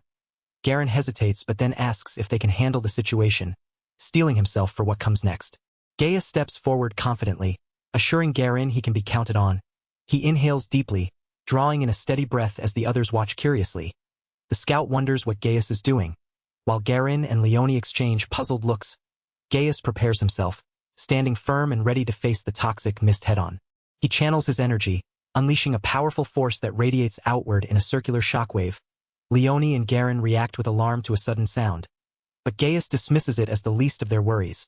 The venom wolves howl and growl in response, but the mercenaries brace themselves for the battle ahead, their resolve unshaken despite the encroaching poison. The wind shifts suddenly, blowing upward from below, clearing the toxic mist that had clouded the battlefield. A mercenary leaps back, startled by the change. While Garin watches with cautious hope, Leone laughs, thrilled by the clearing air, and wonders if the wind magic was cast by someone among them. Gaius kneels, planting his sword into the ground as he pinpoints enemy positions. He reports 2 wolves southeast, then adds 3 more. 1 in the brush to the west and 3 directly north. Grem recognizes the commander, Vrymus, and Gaius offers to guide him, urging Vrymus to give the orders. Vrymus resolves to drive the wolves back into their den. Commands fly as the mercenaries mobilize. Garin's squad flanks right, Gauron's pushes from the left, and the main force spreads wide through the center, forming a net to prevent any wolves from escaping downward. Leone's squad is tasked with pursuing the runners, while Grem's squad prepares to clean up any stragglers. The hunt intensifies as the soldiers charge forward. Leone discovers the wolves' den, a dark cave nestled in the rocky hillside. She signals the find and warns they are holed up inside. Garin assesses the situation, noting that storming the cave would put them at a disadvantage. He asks for the plan, and Gaius explains they'll avoid fighting inside the cave to maintain the upper hand. The mercenaries prepare for the final push, with Leone ready to send up a signal flare. A powerful figure leaps into the air, sword raised high, declaring that all that remains is for him to finish off their enemies. His confident smile reveals a fierce determination as he charges forward, drawing the attention of nearby observers. The ground trembles violently as the figure lands, causing shock and confusion among the onlookers. They question who this imposing man is, stunned by his overwhelming presence and the destruction left in his wake. The man introduces himself with a broad grin, apologizing for the late introduction. He reveals he is a former adventurer and now serves as the swordsmanship instructor for the Vokle Windsong Knights, proudly announcing his name as Gaius and greeting everyone warmly. At the Vokle territory training grounds, a crowd gathers as two warriors face off. The command to begin echoing through the air. Gaius and another fighter immediately engage, their swords clashing with swift, precise movements, signaling the start of an intense duel. The duel intensifies as the muscular swordsman swings his massive blade with overwhelming force, forcing his opponent to leap back just in time. The smaller fighter grimaces, narrowly avoiding the crushing strike, then retaliates with a swift, powerful punch that lands squarely. The larger warrior blocks a follow-up strike, his sword clashing against the smaller blade with a sharp metallic ring. He then hurls his sword aside, signaling the end of the fight. The crowd erupts in cheers as the smaller fighter pants heavily, receiving praise for his raw strength, flexible movements, and potential. Among the spectators, a young boy is urged to watch closely by a man, who explains that the victor is the man destined to become his master. The boy admits he didn't understand the fight, but the man encourages him to observe carefully before the next match. The scene shifts to a few days earlier at the Sebasta Trading Company's Pomola branch, where a man smiles knowingly. Whispering, the man admits he didn't want the boy Ars to find out about certain matters. A woman reassures him that Ars is resting in another room, so there's no need to worry. The boy thanks her politely. Nearby, the muscular swordsman named Gaius is addressed, with the man expressing relief at not having to force a contract on two people he has befriended. Despite having entrusted the errand to the boy, Gaius listens intently as the man speaks with a genuine smile. Before proceeding with the contract, the man confirms that Gaius is truly blind. Gaius explains he senses his surroundings through sound or presence, calling it the flow of energy. The man decides to test this by asking Gaius to describe the three people standing before him. Gaius requests each to move slightly. As it's difficult without movement, Urza agrees to walk around slowly. Gaius begins describing the woman first. From her voice, she is a woman in her mid-20s. Her movements show she is slender and tall with a distinct short hairstyle, her footsteps are light and her legs well-trained. He notes her magic power is strong and unusually composed for her age, suggesting she may be from a long-lived race. He also observes her well-endowed figure with an ample chest and impressive curves, prompting a sharp retort from her. Next, Gaius struggles to determine the gender of the second person, estimating about 10 years old with hair tied in a single braid. He notices their weight shifts toward the upper body when walking and hears rustling from inside their clothes, possibly hidden wings, causing the child to blush in embarrassment. He then describes the third person. A man in his late 20s with an average build, plenty of magic power, but otherwise a typical human male. He asks if this man is really the superhuman boy's father. The man laughs nervously and praises Gaius's amazing perception. The contract is then set to proceed, with the man instructing to mark the slave crest with Gaius's blood. Gaius agrees, expressing eagerness to work together. The woman pricks Gaius's shoulder to mark the contract. He stands resolutely before a massive, monstrous creature with a grotesque, wide-open mouth filled with sharp teeth and tentacle-like appendages. The creature looms over him, its eyes and expression menacing as Gaius faces it without hesitation. Gaius shudders, sweat dripping down his face as tension grips him. When asked what's wrong, he brushes it off, insisting it's nothing. The cityscape stretches out, and a voice expresses high hopes for Gaius, urging him to give it his all as they prepare to head out ahead. He exhales with relief and determination, shouting next. As he stands among others, a young boy eagerly asks for guidance, while a shadowy figure is described as a demon lord in human form, barely hiding his true nature. He laughs heartily, declaring he doesn't care if the man is a demon lord or angel, only that he might bring him closer to his goal. He calls out to Ars, ready to prove his worth, and Ars responds affirmatively. Nearby, a woman addresses Vrimus and another person, announcing that it's time. A formal meeting begins with a group seated around a long table. The leader calls it the 10th regular report meeting, asking everyone to report their progress and any issues. The atmosphere is serious but focused as the discussion starts. Exhaustion overwhelms the group as they collapse against the castle wall, groaning and begging for water. Despite their fatigue, two warriors continue sparring intensely, pushing their stamina to the limit. A man watching urges Ars to put his hips into the attack, while Garen gasps for breath, pleading for one more round. The sparring session is finally called to a halt by a bloodied instructor, who apologizes to Ars and orders everyone to take a break. The group strolls through a lively street, with one man excitedly promising a great restaurant that everyone will love. They enter a bustling eatery where a muscular man greets Garen warmly, praising his recent achievements with the knights. Gaius introduces himself as a sword instructor while shaking hands, and the owner promises to serve their best stamina-boosting dish.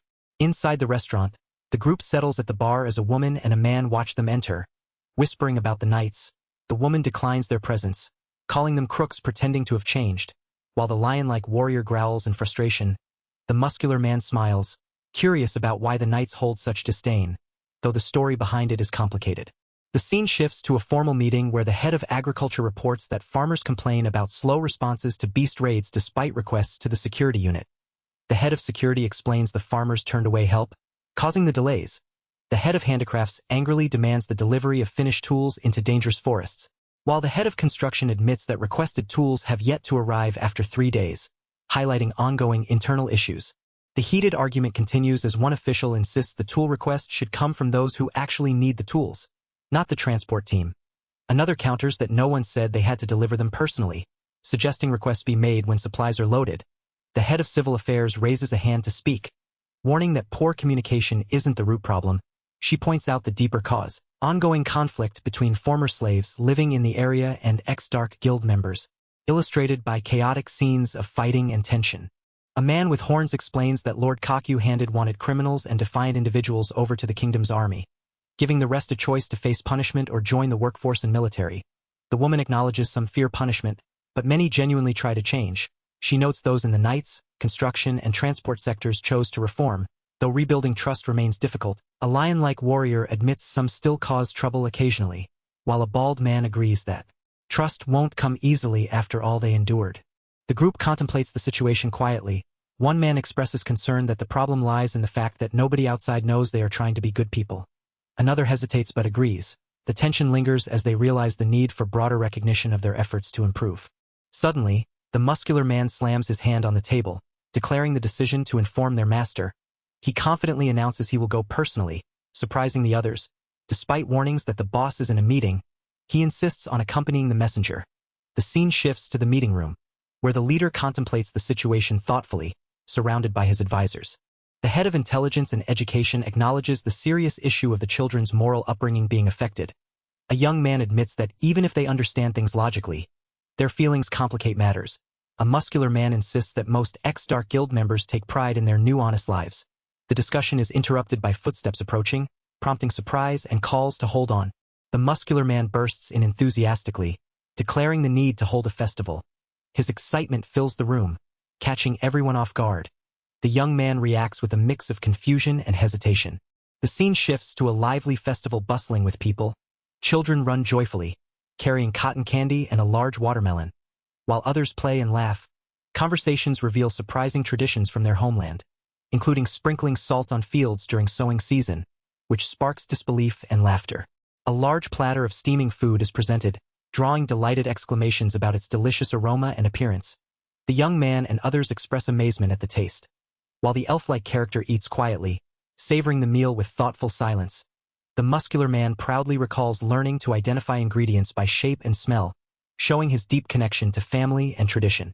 The elf-like woman leans in close, quietly asking the muscular man to teach her how to make the dish next time. He stammers, caught off guard but agrees. Laughter and chatter fill the air as everyone gathers around the cooking fire, sharing food and stories. The young man reflects that this is what a festival should be. Drinking together, talking honestly, sharing food and culture.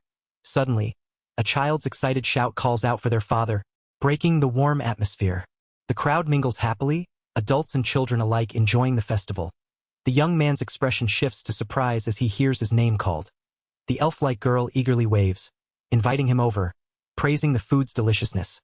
He smiles warmly and calls back that he's coming, drawn into the joyful scene. The muscular man is recognized by a group of onlookers who excitedly ask if he is the famed giant slayer hero, Gaius. He modestly denies it, explaining he lost his sight long ago and became useless on the battlefield. Others insist he is still stronger than anyone, blind or not. A curious girl asks if his eyes were cursed by demons, and he laughs, saying adventuring isn't just about strength. The bustling festival scene unfolds with colorful decorations and lively crowds. Various characters, including the muscular man and the elf-like woman, blend into the joyful chaos. The young man and others look on. Their faces a mix of wonder and contemplation as the celebration continues around them. A curious girl nervously asks if the muscular man's eyes were cursed by demons, causing a ripple of surprise among the crowd. The man smiles calmly, revealing the marks on his eyes are not curses but tattoos.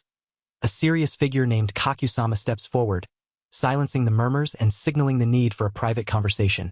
He tells the muscular man, Gaius, that he will handle the situation and urges him to move somewhere private to talk. Gaius agrees, and they walk away together, leaving the crowd buzzing with questions about the hero's mysterious past and the true meaning behind his title and eye markings. The scene opens on the burning Nagaraja fortress in the Lawrence Magic Kingdom's eastern region. 6 years earlier, a massive titan looms over the battlefield, muscles bulging and wielding a huge weapon. As soldiers prepare to fight, the text reveals this is the Titan Extermination Campaign. The Titan General, Gogma, grins wildly, declaring that no matter how many humans gather, it won't matter. His threat level is estimated as S+. The soldiers rally, urged not to falter since the enemy leader stands before them. Gogma readies his weapon with a grunt, preparing to strike. Gogma swings his massive weapon, smashing through the ranks and sending soldiers flying amid the chaos. One soldier, battered but determined, tells Gaius that the entire plan depends on him. Counting on his strength, Gaius nods firmly, accepting the heavy responsibility. The soldiers charge forward with battle cries, led by Gaius and his comrades. A warrior calls out their names, Odo Taustream and Reincarnated, as Gogma swings his weapon again, declaring that nothing will change despite their efforts. The soldiers unleash a coordinated assault, with one chanting the activation of offensive and defensive enhancement magic called Saint Coat. Their combined strike crashes into Gogma, who reels back in shock and pain. Gogma, stunned and unable to believe what just happened, looks up to see a cloaked figure standing above the ruined battlefield. The figure shouts the name of a powerful attack, Ludo Banharikriai, as Gogma screams in agony. The soldiers seize the moment, shouting encouragement to Gaius to press the attack. Gaius delivers a powerful kick to Gogma's body, while the Titan bellows curses and rage. Gogma's hand is shown breaking apart, signaling his defeat is near. The battlefield falls silent as Gogma collapses, defeated. A soldier praises Gaius for his victory, promising that this feat will earn him promotion to S rank. Gaius and another warrior named Walder share a relieved smile and a firm handshake, finally standing as equals. Reincarnated places a reassuring hand on Gaius's armored chest, declaring he will watch his back as a beloved disciple. Gaius responds with a confident grin, promising to handle the rest. The group stands amid the aftermath, the fallen Titan's massive head resting on the ground. Later, Gaius stands solemnly before a row of gravestones, accompanied by 2 women and a child, reflecting on the cost of their battle. A young girl named Emily gazes sadly at a modest grave marked Walder Bren rests here. Noting how Walder, obsessed with standing out, now lies in a simple resting place, she questions Gaius, asking if he really must leave. Gaius admits his vision has faded to vague outlines and that staying would only isolate him further due to the curse. Emily clutches Gaius's arm desperately, vowing to support him and find a way to break the curse. Gaius gently refuses, telling her she is already a first-rate adventurer and that many people need her. He insists he is no longer the same person, despite Emily's tearful plea that he is the one they need. The scene shifts to the present day at Eiferlord's castle in the Vauclay territory. A narration recounts events from 3.5 years ago. A massive explosion of unknown cause devastated the western region of the Ural Kingdom, wiping out an entire unit of holy knights. The church and kingdom dispatched troops, expecting demonic involvement. Adventurers ranked A and above were summoned for what became known as the Ural Campaign. Gaius reveals that his party was also summoned, and that's when he contracted the curse.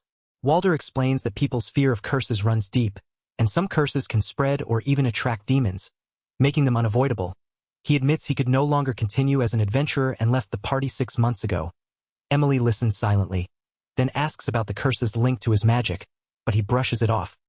He reveals his family are poor farmers with 5 younger siblings, and he won't be able to send them money this year. He confesses relying on Sebastian to make money, becoming a debt slave under a certain condition. He then declares he came to meet the man he calls master. He asks if Sebastian is truly the man who might hold clues about the demon who cursed him. Sebastian responds that he cannot confirm if he has information on the demon itself, but among all possibilities, he has the highest chance of tracking it down.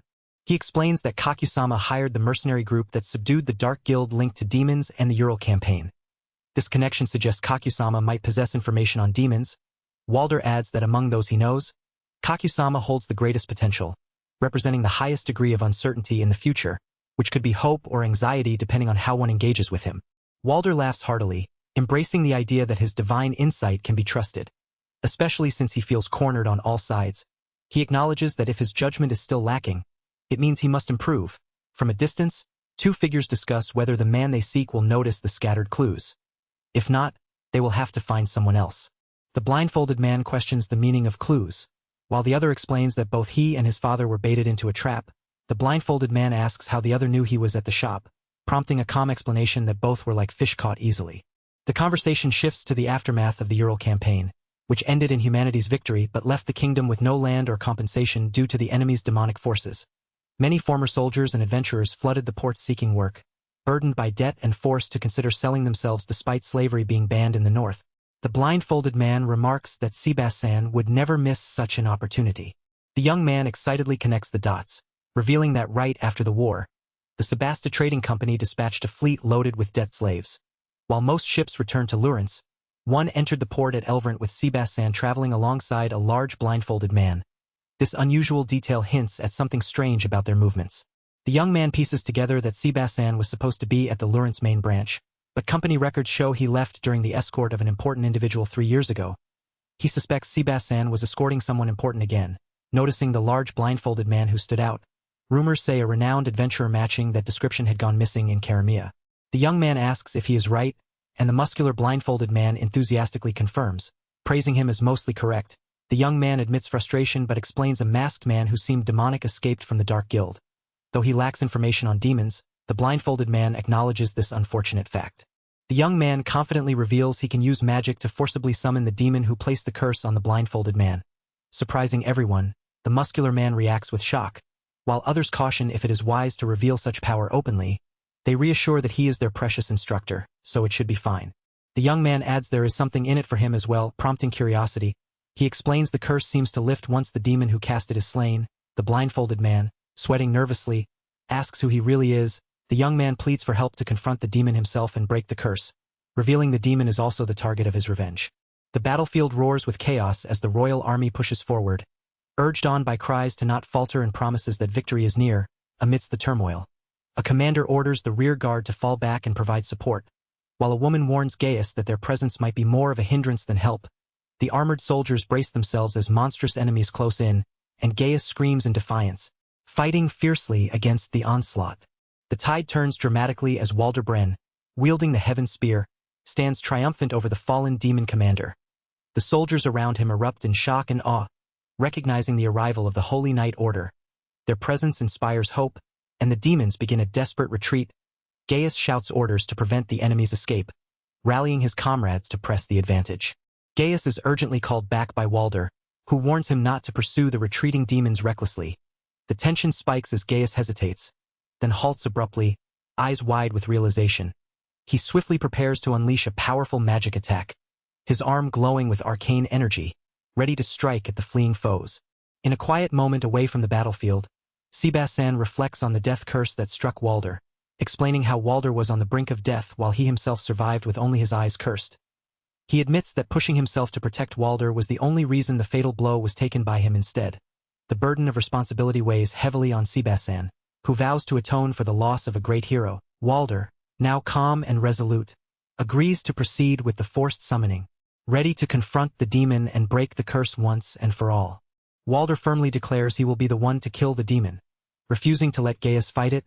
Gaius, shocked, asks why, and Walder explains that Gaius's magic power is nearly depleted, making him unable to defeat a demon in his current state.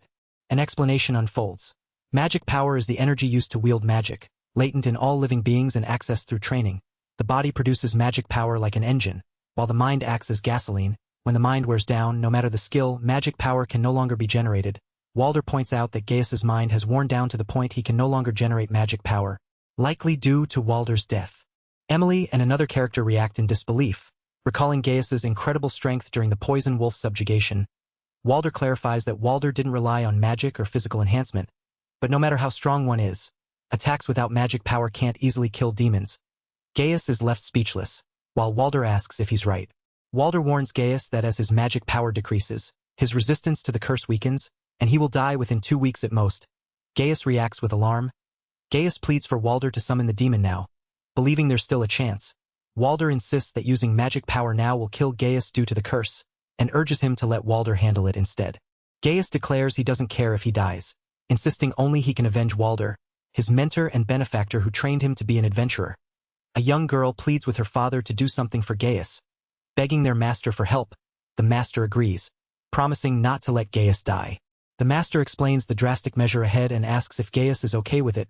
Gaius accepts without hesitation. Calling the master by title, the master asks for Gaius's magic power attribute. Recalling it was ice from a past party mage check, he advises Gaius to prepare warm clothes for winter. 2 large bird-like creatures clash fiercely, their talons and beaks locked in a violent battle, feathers flying as they struggle for dominance. Gaius watches in shock as 2 dragons roar and confront each other high above a rocky valley, their immense presence shaking the ground beneath them. Shocked, Gaius demands to know where they are. While the master calmly explains they stand in the icy mountains north of Karamia, Gaius, amazed, recalls legends of such a continent and wonders if the rampaging creatures are the ice dragons. The master confirms the dragons are likely fighting over territory. Gaius admits he doubted the master's magical skill but now has no choice but to believe it, thanking him quietly. 2 massive dragons crash violently into a rocky cliffside, their claws and wings shattering stone as they battle fiercely. The tension rises as the dragons' fight intensifies, the sound of destruction echoing around. The larger dragon tumbles into a deep crevasse, signaling the fight's end. The master and Gaius watch cautiously, sensing danger as the defeated dragon prepares to strike again. Gaius nervously calls out to his master, warning that the threat is approaching rapidly. The dragon lunges forward, its massive claw smashing against a magical shield conjured by the master. The shield absorbs the impact, but the force is immense. The other dragon screeches overhead, while Gaius stands firm, eyes fixed on the incoming attack, sweat dripping down his face as the battle continues. The master reflects on the vastness of the world, amazed that someone could casually teleport to an uncharted continent and evade a dragon's charge. He wonders if such a monster truly exists among mages, shivering from the cold. He questions the master about his role here. The master begins to explain that while the mind is compromised, the body remains healthy and will be used instead to generate magic power. He compares the mind and body to a gasoline engine, emphasizing the need to improve the engine when the fuel is poor. The master elaborates that the body will be soaked in the immense magic power of ultra-powerful beings like dragons, transforming it into a high-efficiency vessel capable of generating magic even when the mind is weak. The master warns that this is a drastic measure. The other man, shocked and electrified, recalls the warning and questions if he can endure the trial ahead, while the master laughs, acknowledging the severity of the challenge. A man excitedly presents a finely crafted sword as a gift to celebrate a promotion to a rank, insisting a first-rate adventurer deserves a first-rate weapon. The recipient, sweat dripping and visibly emotional, questions if he can truly wield such a sword. He trembles, gripping the hilt tightly, silently pleading for Walder not to die. The man recalls a farewell, apologizing to Gaius and saying he will go ahead first. Tears fall as he vows to wait for Gaius in the afterlife, admitting he hasn't been able to draw the sword since that day. A young boy joyfully exclaims that they are in a silvery white world, marveling at the fluffy, smooth snow despite the cold. A woman nearby scolds him for his lack of grace as a noble's son, but he playfully ignores her. The boy tumbles down a snowy slope, laughing gleefully. The man in the winter coat watches the boy and woman play, remarking that they have no sense of caution. He shifts focus to business, showing Gaius a large dragon scale. He explains it came from an ice element dragon that was fighting nearby, noting this area is the dragon's habitat and more remains might be found. Searching could uncover fangs and bones as well. He instructs Gaius to gather at least 5 large barrels of ice element dragon materials, warning him not to fight a dragon alone as he won't stand a chance. He explains that the dragon materials are filled with the dragon's magic power, which he will use to forcibly enhance Gaius's body's magic power generation. Specifically, he will craft equipment from the dragon materials and synchronize Gaius's magic power with it. He details that the bodies of magical creatures like dragons are special, with cells fully fused with magic power. Unlike humans or ordinary beasts, they generate magic power efficiently through their bodies, not relying on the mind. Gaius understands this means his body will be brought closer to that state, despite the pain it will cause. He is prepared to endure it to take his revenge. The man sets a strict deadline of 5 days, marked by the sand running out in an hourglass. He points to a teleportation circle in a cave behind him, instructing Gaius to use it as a base. He also provides a magic bag for tools and a magical fire starter. He warns that if Gaius cannot clear this task, he should give up on his revenge. Gaius acknowledges and begins immediately. Gaius climbs a steep cliff, carrying barrels and collecting dragon materials carefully. He picks up a large chunk of ice and continues his arduous task. Meanwhile, a woman and a child watch him from below. Gaius breaks the ice with a tool, steadily working through the challenge with determination. 2 figures watch as Gaius prepares to descend a crevasse, setting up climbing gear carefully. They speculate he's heading down to where the ice element dragon that lost its fight recently fell. Hoping to find the corpse, Gaius begins his descent, focused and determined. Gaius reaches the bottom and spots the massive fallen dragon. He approaches cautiously, eyes fixed on the enormous creature. The dragon's immense size and stillness fill the cavern with a heavy silence. The dragon speaks, mocking Gaius for coming to finish off a dying old skeleton. Gaius steadies himself, refusing to draw his sword. The dragon insists the fear inside Gaius is what holds him back, not fear of the dragon itself. Gaius admits he has no intention of fighting and apologizes for the misunderstanding. The dragon acknowledges this and calls Gaius not a warrior. A 3rd figure appears, warning Gaius about a young dragon's territory above and advising him to use an air passage to return safely. Gaius listens silently, the weight of the encounter settling on him. Gaius marvels at the vast haul of materials he's gathered, nearly filling 2 large barrels in less than half a day. His companions praise his efficiency, while he reflects on the recent dragon battle that made this possible, knowing the real challenge lies ahead. As night falls in the polar region, the group decides to retreat due to the cold, but Gaius chooses to stay. His comrades prepare to leave, wishing him luck and urging their companion to rest. Gaius steels himself, accepting the task alone. Gaius moves through the icy landscape, carrying heavy barrels and supplies. Penguins watch curiously as he passes. He notices a dragon flying overhead, its presence stirring unease. The cold air and the vast, frozen terrain surround him as he presses onward. Feeling a surge of magical energy beneath the ice, Gaius senses something powerful hidden below. He discovers the massive bones of an ice element dragon buried under the frozen ground. The earth rumbles faintly, and he realizes a large cavity and river flow exist beneath the glacier, signaling a hidden, living force nearby. Gaius contemplates the danger of breaking the ice forcefully, knowing it would cause him to fall into the river with the bones and die. He considers that the noise might attract young water element dragons, so gathering slowly could take weeks. A figure warns Gaius to avoid even the smallest dangers, emphasizing it as a basic rule for adventurers. Gaius, frustrated but resigned, decides to cast a spell and stay still, acknowledging that luck, skill, and comrades are crucial. He reflects on his isolation. No mentor to give courage, no swordsman to advise, no healer to mend wounds, and no mage to help. After a full day of searching, he has only collected a 1/3 of a large barrel's worth of scales and feathers, suspecting he gathered all available materials the previous day. He concludes this place is a dead end, noting that even slightly older materials are buried in snow and ice, leaving no trace to follow. The cold weighs heavily on Gaius as he trudges through the snow, realizing the task is tougher than expected. He spots large beasts huddled together in a hollow and hopes the weather won't turn into a blizzard. The creatures nearby appear calm but imposing, their presence a silent challenge in the harsh environment. Gaius arrives at a cave where the wind howls fiercely. He offers a gift, a large barrel, to the massive beasts resting inside. The creatures acknowledge his gesture with quiet admiration. Gaius prepares a fire, roasting meat on a spit, determined to endure the cold and continue his mission despite the overwhelming odds. Gaius apologizes for the disturbance and offers meat to the massive beast, promising to stay until the blizzard passes. The creature responds with a casual acceptance. Gaius explains he communicates through magic. As younger dragons have forgotten their language, the beast questions how long Gaius has been alive, but he admits he has forgotten. The dragon recalls the curse on Gaius's eyes, explaining it's an ancient curse meant to kill elemental dragons. It wonders why Gaius was cursed. Given humans have long been free of demons, Gaius acknowledges the curse's incompleteness and the long story ahead.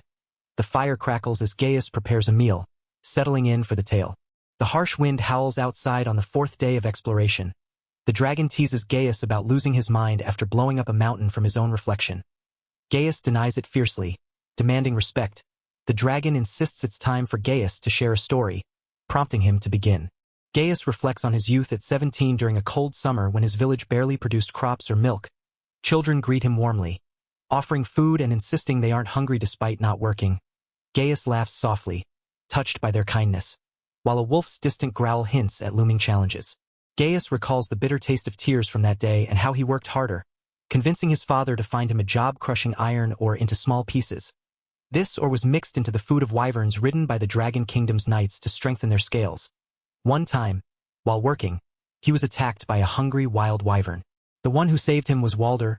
Gaius admits he has never owed anyone so much and explains that learning about adventurers through this event allowed him to support his family. Determined, he declares he will take revenge. Even if it means risking his life, Walder asks where he is going, but Gaius remains resolute. On the second night, Gaius finds a pile of bones under a glacier and decides to risk breaking the ice despite the danger. A dragon warns him that a human without magic power will die in the blizzard before reaching the bones, and that he will fall to his death under the ice.